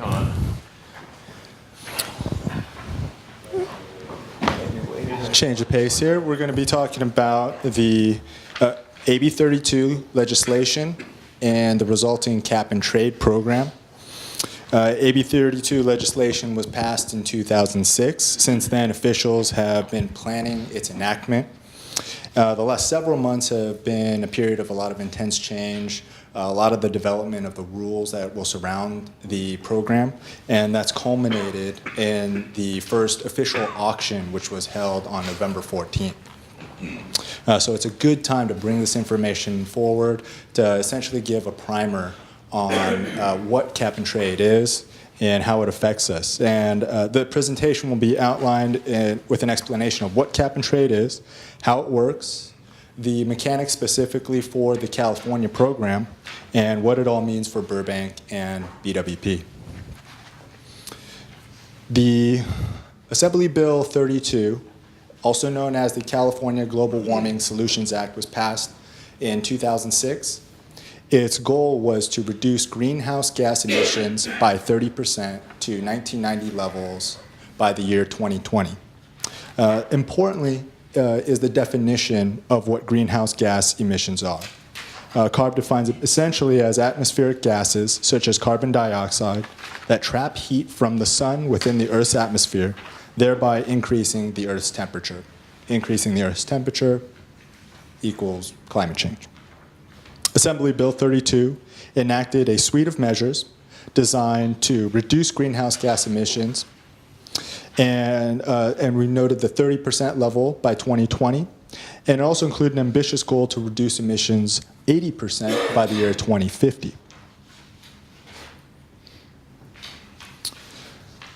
The California Air Resources Board was bestowed as the lead agency to lead that charge to get to the 2020 reduction goal. The California Air Resources Board, or CARB, then devised a blueprint document, the Climate Change Scoping Plan, and that took on an economy-wide approach to extend to all sectors of the economy.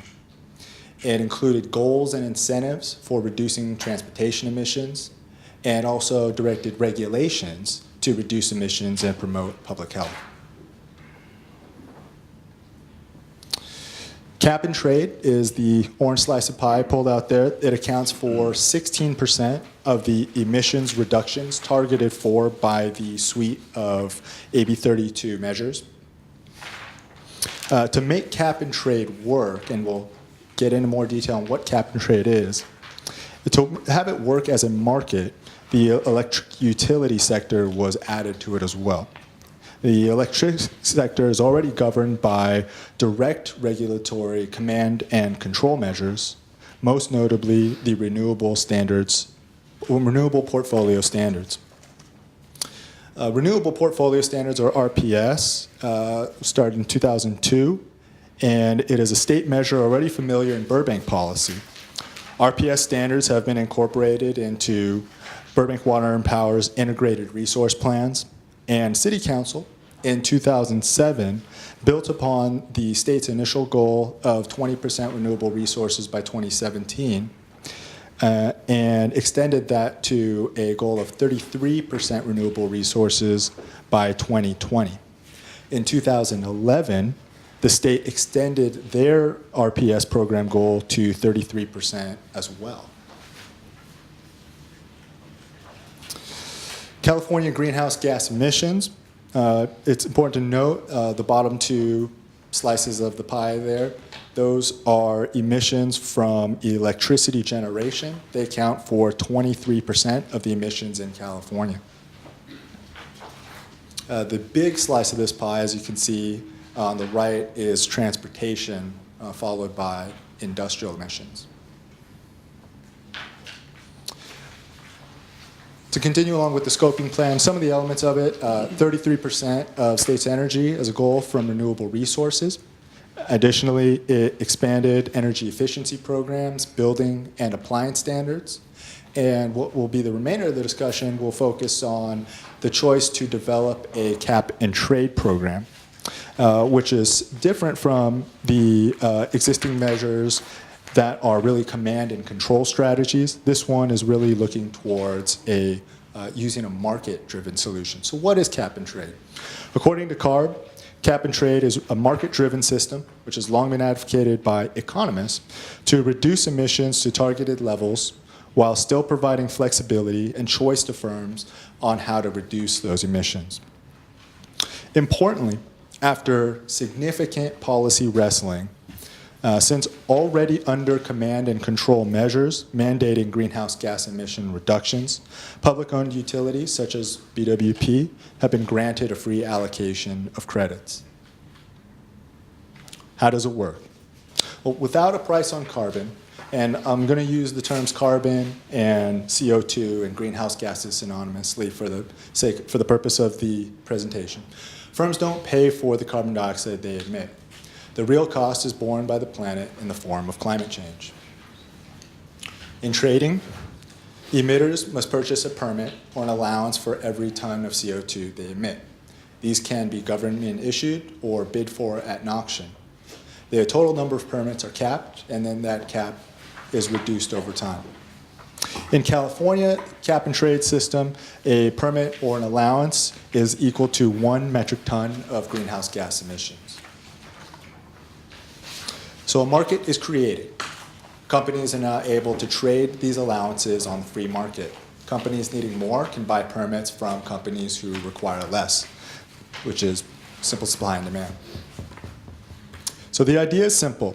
The cost of carbon creates an incentive across the economy to reduce emissions and invest in non-greenhouse gas emitting forms of energy. Essentially, cap and trade is meant to incentivize greenhouse gas emissions and incentivize innovation in renewable sources of energy. An early analysis of the inaugural auction, which just took place, may signal that firms are, in fact, taking upon these low-cost, feasible emission reduction strategies.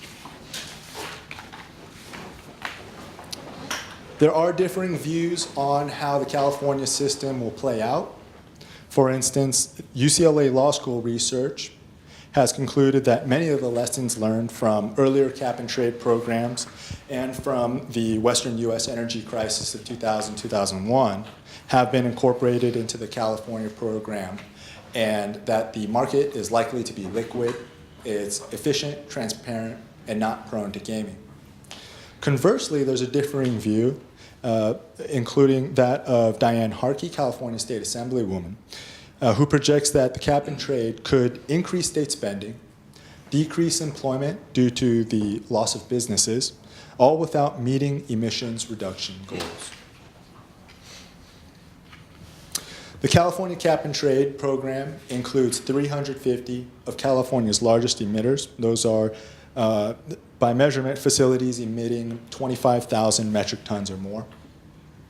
Importantly, within the first phase, and cap and trade is a phase program, starting in 2013, it will cover electricity generation and large industry, and then it will be joined in 2015 by fuel suppliers and transportation.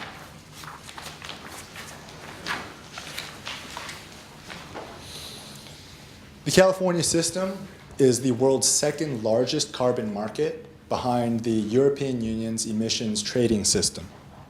The EU system was launched in 2005. However, it only covers power plants and industrial factories.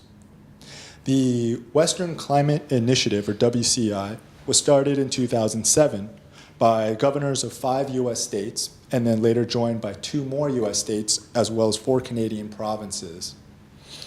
It was created to evaluate and implement emissions reduction strategies. By 2011, all the states and provinces withdrew from implementing programming except our very own state of California. The second U.S. carbon market, the California Carbon Cap and Trade Program is the second U.S. carbon market after the Northeastern States Regional Greenhouse Gas Initiative, or RGGI, which was started by several Northeastern states in 2008. Importantly, it only modestly affects only power plants. Some more characteristics of the California program. There's an overall cap or limit on greenhouse gas emissions that is established for each year. That cap declines yearly to achieve the 2020 goal by a small percentage. At first, it will start off declining by about 2% from 2012 to 2013, and approximately 3% annually from 2015 on. In terms of raw numbers, that cap declines overall from just over 400 to 341 million tons, and compliance is conducted in 3 periods. The first one starting now, the second one starting in 2015, and the final one starting in 2018. So essentially how it would work is entities can buy and sell allowances. In addition to allowances, which are the permits for greenhouse gas emissions, they can buy offsets. Offsets are essentially paying for projects that reduce greenhouse gas emissions in industries that aren't being covered by the cap and trade program. Examples of this include forest restoration, destruction of ozone depleting substances. The use of offsets will replace the need for an equivalent allowance. However, that offset use is capped at 8% of your annual obligation. Ultimately, entities will have to surrender allowances plus offsets to equal their emissions compliance obligation for that period. Now getting closer to BWP, allowances for public utilities. Because of existing command and control regulations, public utilities receive a free allocation of allowances. These allowances are based on the utility's energy generation emissions, and we need to buy allowances or offsets only if emissions exceed the free allocation. So to show this visually, we want to show the accounts and how these are going to flow. Let's start on the right-hand side with the blue boxes with essentially what we're emitting. So based upon our generation, our emissions, we would then come up with what our emissions are, and those would be reported to the state, and that would lead to our compliance obligation. Within the cap and trade program, we would be receiving allowances through CARB, and if our allowances straight from CARB, in this instance for BWP, the free allowances, equals our compliance obligation, then we would just simply fold those down into what we surrender and call it a day. If what we receive as a free allocation does not equal our compliance obligation, then we could go up to the auction process or the secondary market and acquire more allowances or sell allowances until our allowances surrendered equal what we were obligated to comply with.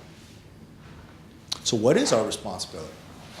We have approximately 625,000 metric tons of greenhouse gas emissions, and this is estimated for 2011. And those break down by sources. At the top, renewables and zero emission. Hoover Dam, hydro plant, Palo Verde nuclear. Get down to the natural gas that's within the campus, MPP, as well as Lake One. The big ticket item here for our responsibilities is coal via IPP, the Intermountain Power Project, and the remainder comes from various sources that we purchase wholesale.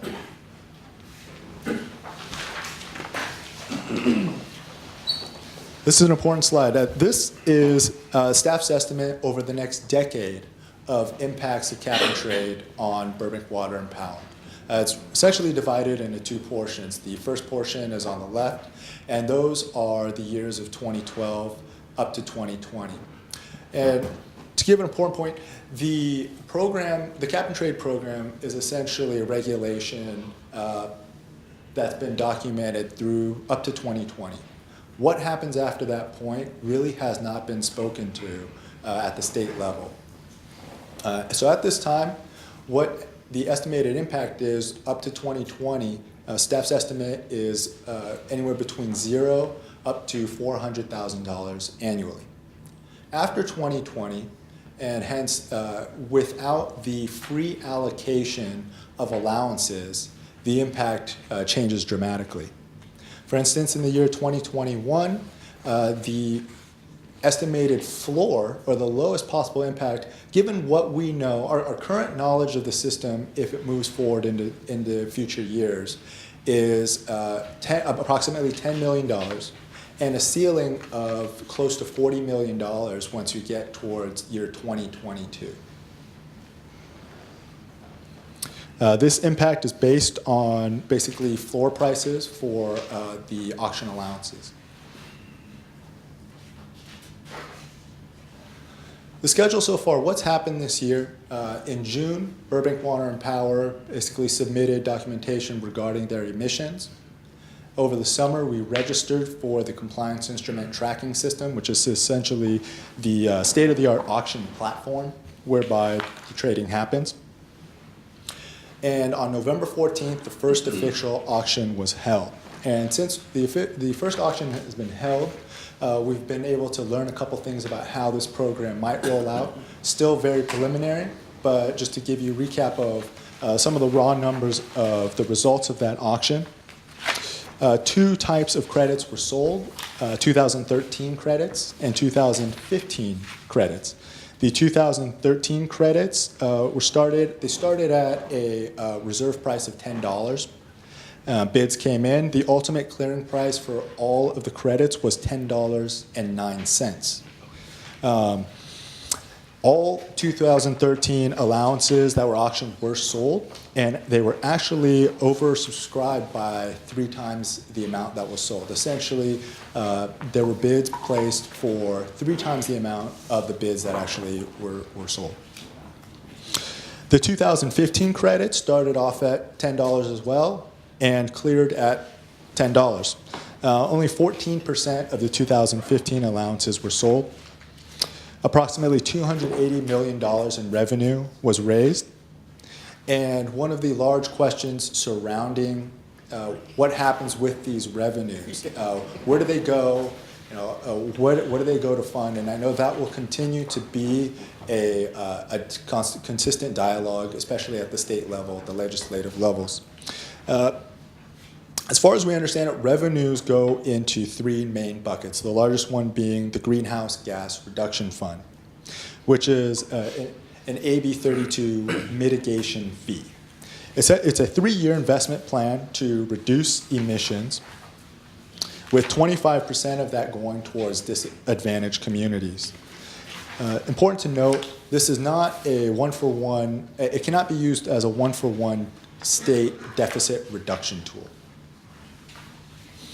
The second and third buckets are neutralization of greenhouse gas costs and rates compensation to trade industries, small businesses. And the last is to the benefit of retail customers. The CPUC has proposed giving residential utility customers what they call a climate dividend, which could be worth an estimated $30 twice a year. Like a check? Per customer? The customer? Exactly, like a check, or like a reimbursement or a dividend. Upcoming deadlines, the first surrender deadline is November 1st of 2014, and BWP would be surrendering 30% of our 2013 emissions obligation. The following November in 2015 would be the final surrender deadline for that first period. That would be the remaining 70% of our 2013 emissions, as well as 100% of our 2014 emissions. Possible hazards with cap and trade. The big one is emissions leaking. And that is defined as the reduction of greenhouse gas emissions within California that is offset by an increase outside the state. CARB's remedy or means to try to address this, and what this really means is the potential that, let's take the example of a Hostess Twinkie factory in California, decides that they would rather operate in another state, for example. And whatever emissions that they emit here in California, if they find it's not good business sense for them to continue operating with that pollution level here, and they decide to go to another state and and emit just as many greenhouse gas as they did here. That'd be an example of emissions leaking. But this is CARB's remedy to address this is to issue free allocations to at-risk industries. And this free allocation is meant to reduce the incentive to push out generation outside of the state.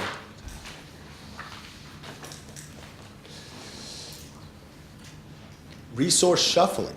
Resource shuffling is an example, is kind of an offshoot of emissions leaking. And this is very important to Burbank Water and Power, and it's perhaps one of the largest variables on how cap and trade is going to ultimately affect Burbank Water and Power. Definition for it is essentially an impermissible substitution of higher emissions resources for lower emissions resources. CARB, however, had defined it differently, and there's a lot of discussion going on right now about how we define resource shuffling. The key word in this definition being what is impermissible. CARB defines emissions leaking, or CARB defines this as any plan, scheme, or artifice taken to reduce emissions compliance obligation by engaging in an impermissible substitution of higher emissions resources with lower emissions resources. Here's an example. When a regulated power plant that delivers electricity to California modifies its contracts to import lower emissions electricity to the state while sending its more carbon-intensive electricity to other states that don't have the rule set up, cap and trade, for example, that California does, thereby giving the impression that emissions have been reduced when perhaps they have not actually been reduced. This could potentially create a windfall for firms that still have emitted carbon outside of the state, and it ultimately undermines California's program's goal to cut carbon emissions. However, importantly, power trading across state lines is, and the rest of our staff can speak to this, it's extremely complicated. And this definition and the definitions that have been pushed forward in terms of what resource shuffling is and whether or not these activities are prohibited, it's perhaps too broad at this point. So rulemaking on what resource shuffling is an ongoing discussion. CARB's remedy for resource shuffling has been to have entities certify that they have not engaged in resource shuffling. Because this discussion is still ongoing at the regulatory level, they've actually pushed back, CARB has actually pushed back having entities make that certification for at least the next approximately 18 months. But this continues to be a contentious issue for Burbank Water and Power. In terms of energy policy elements for Burbank BWP, the three-legged stool of sustainability, reliability, and affordability. Certainly cap and trade addresses, the primary focus is to address sustainability, but just important to BWP are the other two pillars, reliability and affordability. Therefore, the rules that come forward from the state must allow maximum flexibility to reduce emissions at least cost to ratepayers. Staff believes that we can add value to this process by having the flexibility to determine means and methods in how we get to those carbon reductions. Preparing for the future. We are prepared to address what's going to come forward with this legislation. Again, it's not all set in stone in terms of the regulation and how it's going to move forward. Importantly, there's a huge variable in terms of what happens after the year 2020. So we're prepared to consider the following: selling or banking allowances as needed, purchasing additional allowances. Staff will continue to push to incorporate our input into the legislative process and into the regulations. And of course, to address what this was all for, which is essentially to reduce greenhouse gas emissions. That concludes staff's presentation. I'm available to answer any questions. Who was it that was, if it was oversubscribed, the 2013 credits were oversubscribed by 3 times, who exactly was in the auction process? Was Jeffrey Skillings one of the people that was buying credits? Today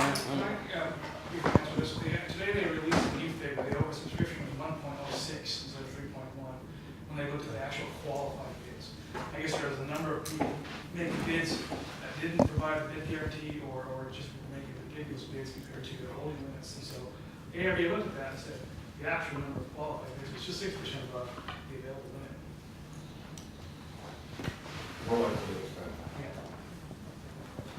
So the idea that people are going to stockpile these to trade them from 1009, they're going to buy them at 1009 and sell them at $100, that's not going to be a factor in this deal?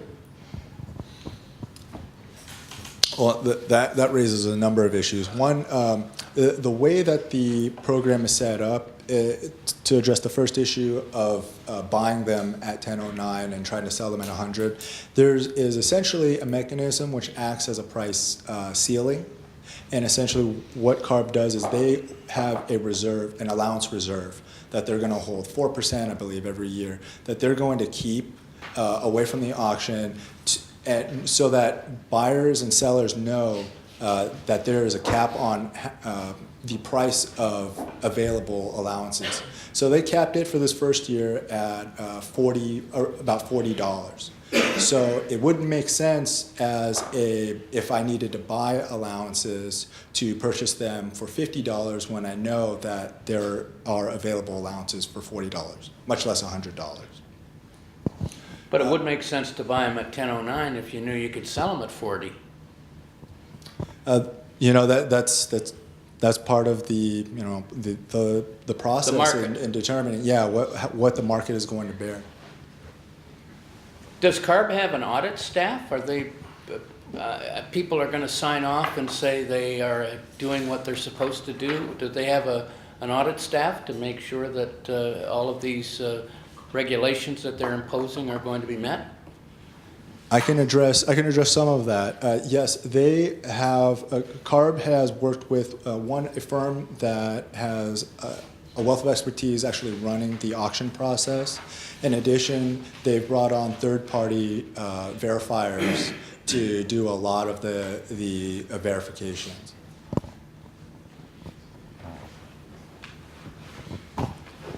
What I'd like to know is do you have people working on estimating the impact on rates of this law? That's the important thing as I see it. So I think the UCLA report said that they don't expect to see any gaming in the market. I think that's incredibly naive. We still have gaming in the market, even after Enron. We see in the papers today, FERC was granted extra powers after that. To be able to go after people that are manipulating the market, and so we see the bankers are involved with this, and with this auction itself, the bankers are jumping right into this game as well. So I think you have to address a certain amount of margin there for gaming the market as you go and estimate the impact on rates, and so the other thing that I would ask is. What are you trying to assess the impact of efforts in the courts against this regulation, and how that will play into your estimate of the impact on utility and on rates? So we know that there's an effort, there's a suit underway against the low carbon fuel standard that's basically an anti-commerce complaint. That California was trying to say that, fuel brought in from out of state, and I believe it was with regard to ethanol, that would have a higher charge than fuel produced in state, because they're trying to account for the carbon to transport that fuel to the state. So now these out of state providers have sued, trying to say, you can't, this is against interstate commerce. And they originally granted an injunction, and I think they were granted relief from that, and as the case was to proceed. So that would be the other thing I would ask is, what's the impact of all this activity, and just I would ask that you make sure to try to estimate the impact on rates in the years to come. The quick answers to those two questions are yes, and we don't know. But I could pass that off. The first question is yes. I mean, we actually have staff here that addresses, how this impacts rates. And the second question about the legal question, Cap and Trade actually, on the eve of the first auction, received the first lawsuit brought forward by the California Chamber of Commerce. And they're contesting a portion of the Cap and Trade program. We just don't know at this point. There's a lot that we know about the program. There's perhaps even more that we just don't know and that we can't forecast at this time what the implications of the program are going to be. Yeah, I would just add to that I think with regards to the low carbon fuel standard, I believe that actually was ruled unconstitutional under the Commerce Clause. So that seems like it's not going to go forward for California. But with regards to challenges with the program itself, Cap and Trade, we really haven't seen those materials yet. So we don't really know if this program is going to be sued out of existence, essentially, in a few years from now. Thank you. When we had this discussion earlier, there was some question about, and I don't know if it applies to Cap and Trade, about and wealth transfer, because you're talking about, say, utilities in Northern California that have no, they're getting most of their energy their electricity is generated by hydro or non-carbon sources. Are they going to be limited in the number of credits that they get available to them because they don't have any? Or are they just going to be able to bank them like everybody else and then wait for guys like us to have to require them and then sell them to us? And are they going to be capable of doing that, even though they don't have the ability to, they don't use them? Huh? The answer is yes and no. Yes, they can bank them, but they're just like us. We spent a lot of time, you may recall, working on this issue to bring it to CARB's attention that it needs to be designed right. And ultimately what happened was the utilities, public and private throughout the state, came together after much, much haggling among themselves with what was considered to be a fair and reasonable allocation. There are some extra credits for some utilities, but it's not huge. There's no massive wealth transfer going to occur here. There's not. Burbank comes up with, as staff was showing you here, when Tim put the graph up, he had, we might be $0 to $400,000 next year in cost, and that's what we'd expect it to be for years to come until we hit 2020, right? So we basically got most of the, quote, free allowances due to command and control already regulating everything we do, and so did those other utilities. So Burbank's rate impacts for the first 8 years of this are going to be minimal. The issue is they need to get this thing working in 8 years, or we have a lot of risk. Yeah, 2020 is the big question mark. 2020 is the big issue. So we would like to see this market perfected in the first 8 years. So actually the electric industry, and I mean everybody in the electric industry in California, largely their ratepayers got a big pass in terms of rate shock impacts, or getting rich, either one, by what CARB did. So ratepayers got a great big 8-year buffer. The rest of industry, however, is at risk for what you say. But it's not electric ratepayers in California, or in Burbank for that matter. Another question. So the how does that work with the power producers? There's not a double hit there, right? It's only you're paying at one point. It's the deliverer or the producer, or both. It's compliance is basically determined by in-state generators and electricity importers. So if you're actually importing power into the state, you're assigned a compliance obligation as a result of that, as well as generating in-state. So through those mechanisms, it prevents double counting. So it actually is fairly well tuned with regards to how you report and the establishment of your compliance burden. And it seems that it prevents double counting thus far.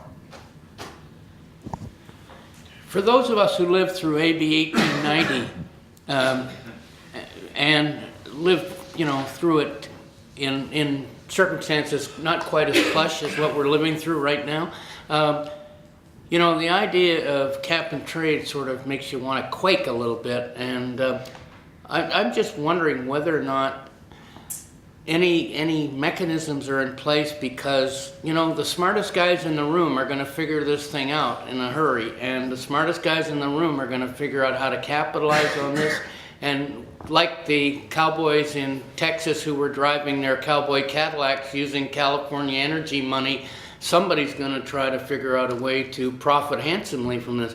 What can you tell us about how the system is gonna be set up to prevent this kind of manipulation, which seems to be a product of every type of market entity that we've ever had in this area? That's an excellent question. Thus far, I don't know too much about the specifics, but the ARB has hired a firm to be as the market that is monitoring transactions and trades to make sure such a thing doesn't occur. I don't know the actual methodologies they're using and just generally their scope, how many people are doing it, but they are very concerned about that. When they were developing this program, that was a big concern for them. So that security of the marketplace, preventing market manipulation, it seems thus far that they're going forward, making sure, trying to make sure to the best of their abilities that will not happen. But there's clever people out there, so we'll see. Any other questions? Just a quick question. Sure. This 30% number, is this some magic number, like, you know, about reducing emissions to 1990 levels? I don't think it's necessarily. It's 1990 levels, isn't it? They just want to reduce to that level. Yeah. Is there any particular reason That's why? the growth that we've had since 1990. So they think if we go back to that level, we're fine?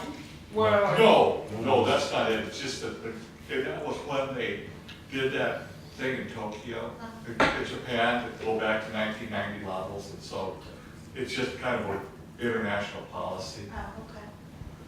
Remember, the law also had a secondary goal. That was 30%, then the second goal is 80%. So it was just a goal. Okay. That's all. And maybe at this point, it would be a good idea, Mr. Fletcher, if you could, before the chair wants to move on, is introduce your new employee. Yeah, we've got a new power resource manager who replaced Bruno. So Lincoln Bevins. So why don't you, tell a little bit about yourself to the board. Sure. My name is Lincoln Blevins. I've been in the power industry for about 17 years. Most of that has been in the independent power side of the business, putting power projects together around the world. Also spent 7 or 8 years at Central Hudson Gas and Electric, which is an IOU in New York, about 75 miles north of New York City. So very excited to be here. I drove out just a day after we got power back after Hurricane Sandy, and very rapidly getting used to Southern California and liking it a lot. Very, very happy to be here. Did BWP restore your power? No, actually, we're not on there. As you'll see, they were working on Long Island. We were north enough that we really only got brushed by the fingertips of the storm, but that was a 6-day outage. Everybody else had it much, much worse than that. But I have to tell you, from a New Yorker's perspective, seeing the crews literally from around the country was an extraordinarily inspiring thing. And I have to tell you, I know the BWP folks had a very good reception. Very much appreciated. Good to have you on board. Thank you. Perfect segue into, I think, what's a really proud moment on our, well, Mr. Calgary, excellent. Thank you very much for that. That's a great segue into our next final topic, update on our efforts in New York.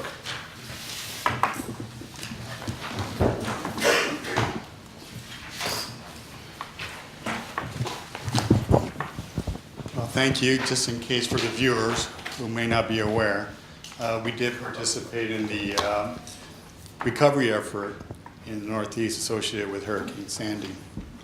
And before we get into it, I think you guys all know that the city did a little video.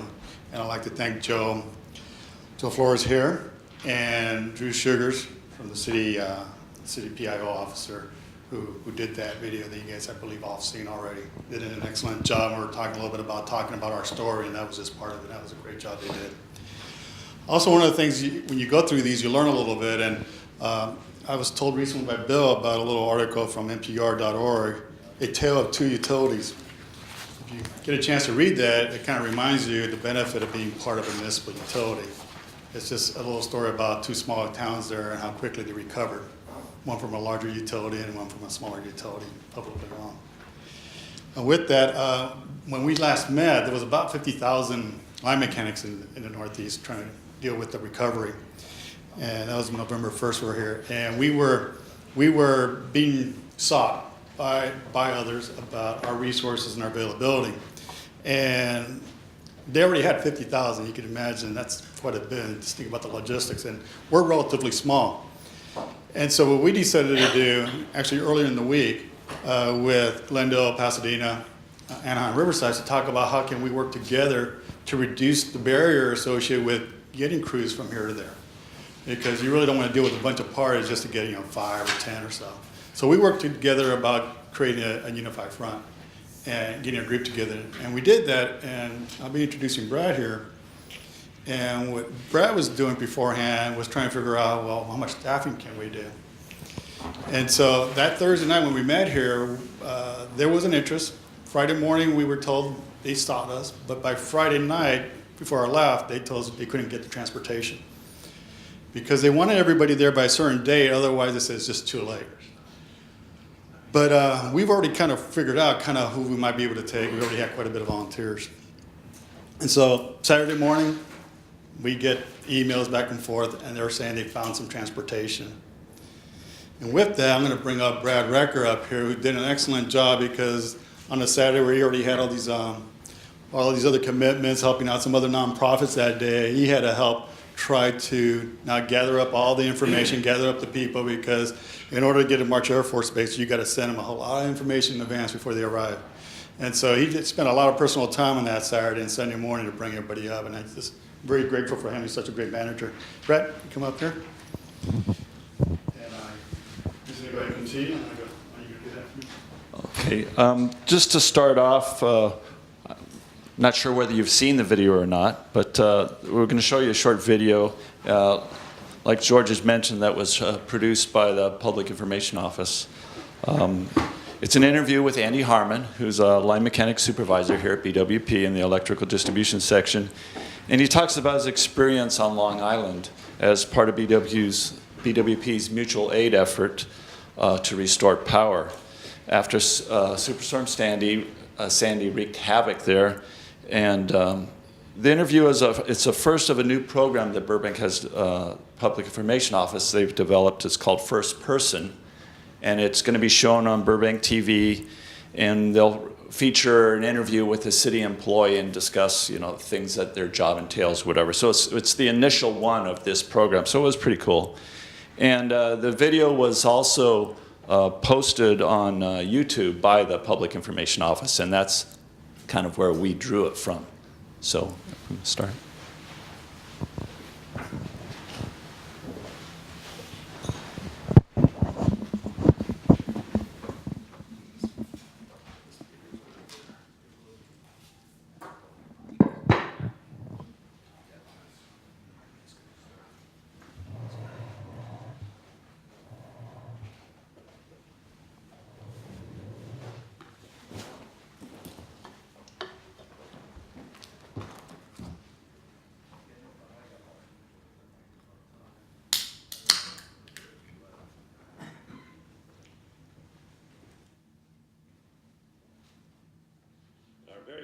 Part of the assignment was to show up at BWP Yard at 5 a.m. Sunday morning. We had to, at that time we were informed we had to catch a flight by 9 or 10 a.m. out of March Air Force Base. So we had very little prep time. We just threw the stuff in the trucks and away we went. So grabbed as much rain gear as we could, tools as we could, and we shipped 5 trucks down to March Air Force Base. All our trucks did not go in one plane. All our trucks were divided up into actually 3 different flights. We put in 2 of these in the C5 along with 3 other trucks. They don't want to operate your vehicle as you do, so you drive them right into the aircraft. They anchor them down, get in your jump seat, and away you go. I was the first to arrive at JFK Airport, which is in part of Queens, actually, and Queens was totally out of power. And so I had the chance just to go out and look around town a little bit, and everybody was out of power. There was no gas to be found. There was long lines, a lot of police activity at the gas stations that did have gas. So I just said, wow, this is a lot worse than I thought. Monday night, we were briefed that Tuesday morning early we were going to be heading out to get checked in with LIPA, Long Island Power Authority, which is located a little, probably an hour away from JFK Airport where we were. We first arrived at the staging area, which was at Bethpage State Park. Bethpage is a famous golf course that some people might be familiar with. Anyway, at that location, I would say there was close to 500 trucks from all over the United States. It's the first time it really hit me how large this crisis is, I guess you'd say. And it was huge, and this was just a one-day check-in. So keep in mind that this 500 trucks we saw was only the day, was Tuesday's check-in. So Wednesday was a whole other group the same size, Thursday. So it really amazed me how well coordinated it was and how the amount of manpower that was being delivered to this area. When we first arrived at our first assignment was actually in a little town called Farmdale. We weren't sure what we were going to get. We heard many stories of how the coastal area of Long Island was just destroyed. And so we didn't know if we were going to the coast, and so they sent us to Farmdale, Long Island, and that was more residential, very similar to Burbank. And there was down power lines, down poles, a lot of property line work like we have here where the poles are behind the houses, not out on the street, which is what we're very familiar with. So we were excited to take it on, but at the same time we felt bad for these people who had been out 8 days by now. When we actually responded, we were sometimes the first people to show up. These people had been out, they haven't heard from their utility company, and so we had heard it had been assessed, but we're not sure by how much, because when we got there, they hadn't heard when they're going to be on. These people were pretty desperate, pretty confused, and so I was surprised at how we were 8 days in, but still pretty much first responders. When we first arrived, a nor'easter was forecast to come in, just in a few hours. So we started working probably around 7:30 in the morning. By noon, it was almost like an ice rain that was coming down, and by 3 o'clock, it started snowing. And it turns out it was a little colder than we thought. So we have a crew of 10, and one of the guys on the crew just ran out to the nearest sports place and got as many warm weather gloves as he could, some hoods and stuff like that. Those are elements we're not really too used to, but the type of work we were doing, we were very familiar with. So we felt good about what we were doing. It was some bucket truck work, but a lot of climbing. And so we were hitting it pretty aggressively. Once we started working, you start at 6 a.m. and you finish at 10 p.m. And our first day, we didn't really know where we're staying. Some guys we heard were even sleeping in their trucks. So we didn't really know exactly. We just started working. The first afternoon, the fire captain, it's all volunteer fire department back there, came up and said that they're dividing their firehouse up into 2 areas, and we get to sleep on the floor in one of the areas there. It turned out to be their city hall, Chamber of Commerce, where they have their city hall meetings. So we slept on the floor there. Red Cross provided cots. And as far as the people out there, we've heard of the New York reputation, how they're kind of tough people and everything, and they could not have treated us any better. They treated us with open arms. They welcomed us. They were very happy to see us. Everyone offers you coffee when you put their power back on, and when they found out where we were from, they were more than helpful. At the same time, they might yell at you like, "Hey, where's that power going to be on? Hey, come on! Oh, you guys are the best." So they would give you both a chop down and a compliment at the same time, but they were the best people ever. I felt privileged to be back there and to be able to do it. So for me, the reward was bigger for me than their thanks for saying thank you, and they were so appreciative that it was the highlight of my career. It was very touching for me, and I felt like the one saying thank you to them. We've had feedback in several. We've had emails, we've had letters, we've had phone calls. For example, here's an email that we received. Our many thanks to the crews from Burbank who were directly responsible for restoring power to our neighborhood in Farmingdale. They were not only professional, but they were also a group of real nice guys. You are lucky to have them in your employ. Thanks again for all your help. Sincerely, John and Lucy Tarnell. It made me extremely proud, and I know when we went out there, we were representing Burbank and a lot of other people from the West Coast, and I had a great crew. I had a crew that worked extremely hard, and like I said, we have great equipment, we have a great training program, and you put all those things together, and it was a very proud moment for us and for Burbank.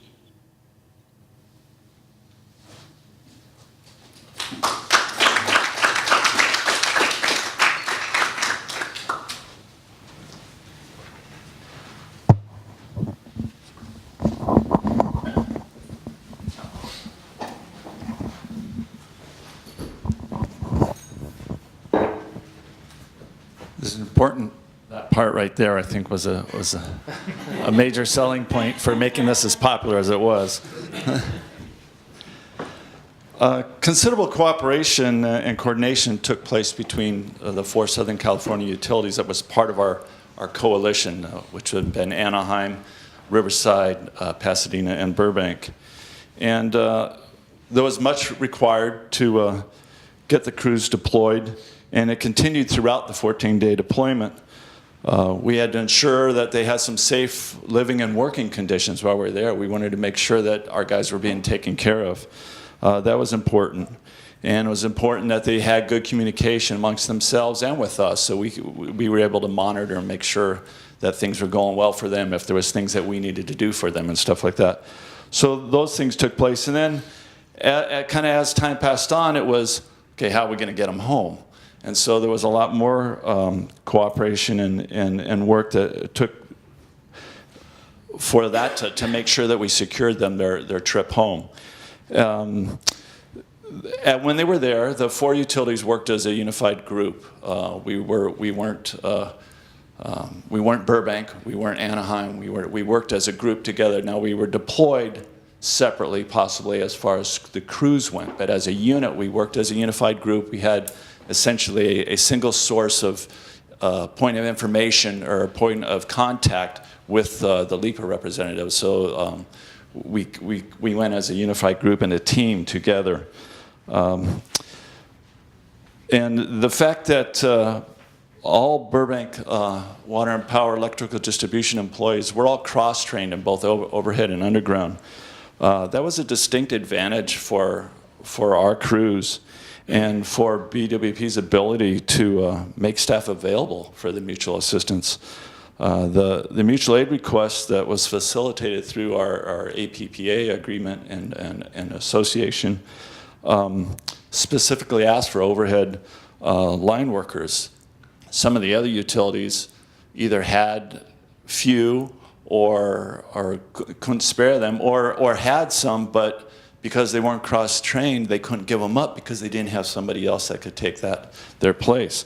So what it allowed us to do was to send 10 employees, which was, frankly, that's twice as many as any of the other 3 utilities sent. And we're really the smallest staffed. Yet, because of our cross-training, we were able to just simply, we postponed some non-urgent capital projects that we were doing for a 2-week period. It had no bearing on any deadlines or anything like that, and we were able to just move people around to where we needed them. And we were able to do that. We were able to respond. We didn't cut our service to our customers in any way. We were able to respond just as effectively as if the guys weren't here, or if the guys were still here.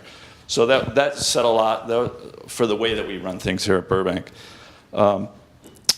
We looked at this mutual aid deployment as a valuable learning opportunity. Even before we sent people, we thought this is going to be a great opportunity to learn a lot of things. Not just for the guys that went there, but for us at home, how to plan things, how to arrange things. So it was a great opportunity for both, like I said, both the field personnel and our administrative staff and our management here. It also gave us an opportunity to realize and appreciate the extraordinary efforts that would be required for us if we face this type of catastrophe. Deployed field personnel received firsthand knowledge of what it was like to work in those extreme adverse conditions and the importance of an organized and planned response effort. BWP's electric division staff we've met to discuss some lessons learned from the incident and discussions with field crews and that were deployed, and we came to light that non-existent or inaccurate system assessment created major restoration delays and caused considerable inefficiencies in manpower assignments and in resource allocation. With that in mind, as we review and refine our formal emergency action plan for BWP, we will devise policies and procedures to develop a planned and strategic approach to effective and successful system restoration, should we ever be so hit with such an event. that big earthquake, it's going to come at some point in time. Hopefully we never see it, but it's going to come. Do you have any questions or anything that you would like to ask about our efforts or anything?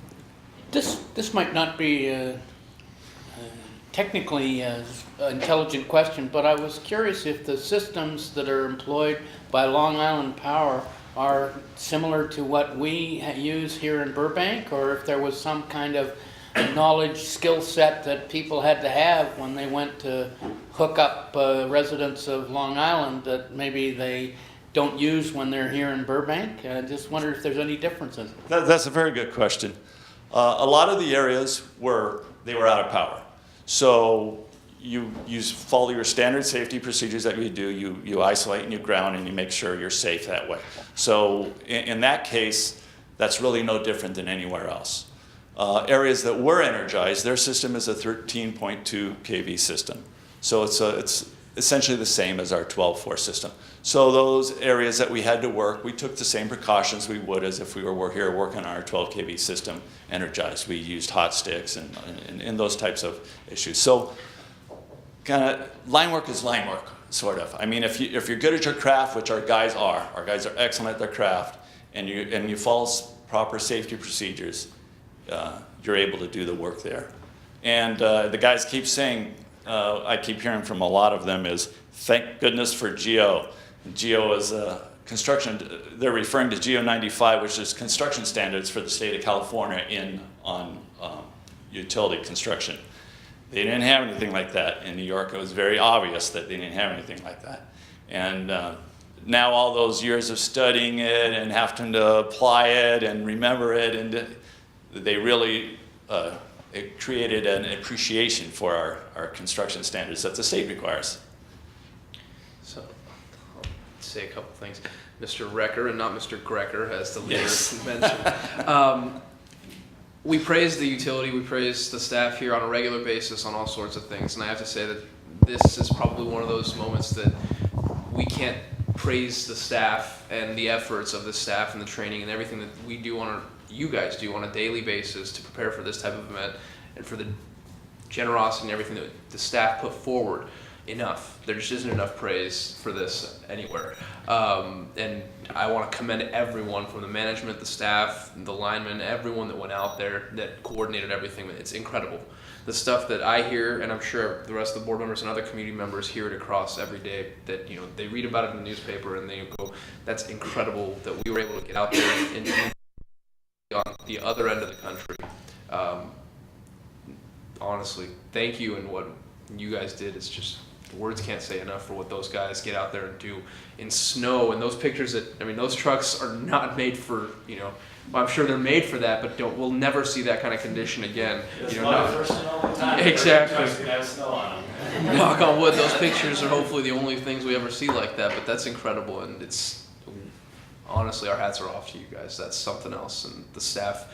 Hopefully one day we can all have a good see those guys in here too, and congratulate all of them on the effort. And I'm hoping that they share their good stories with the rest of the staff. But that's hats off to everyone on that one. There has been a lot of excellent lessons learned and sharing as far as what they observed and what they did. It's absolutely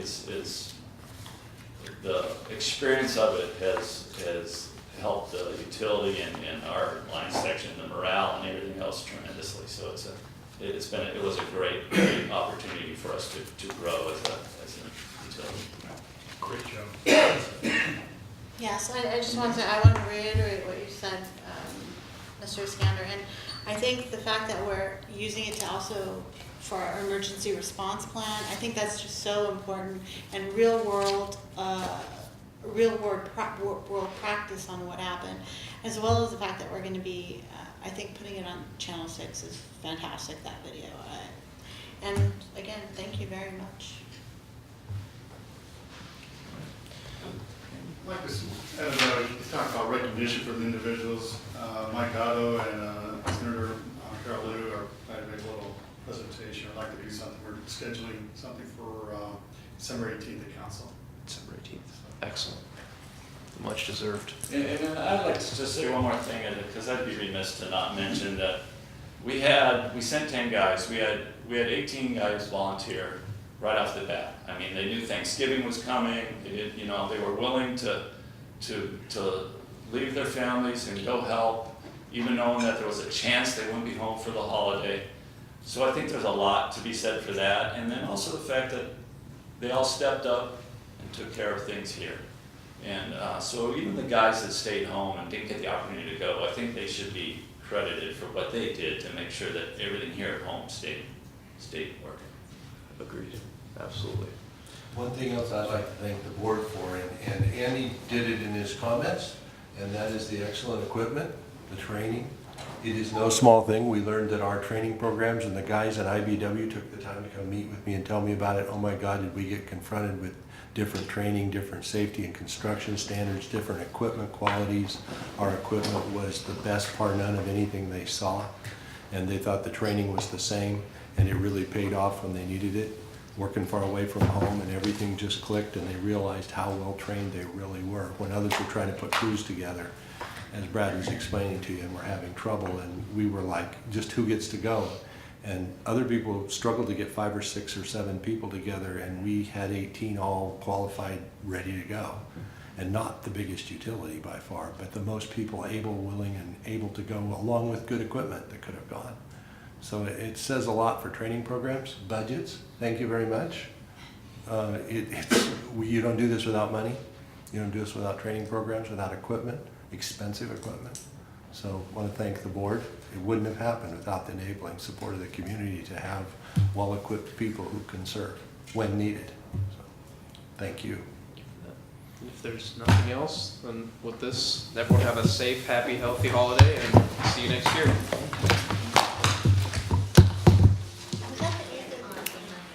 The 18th.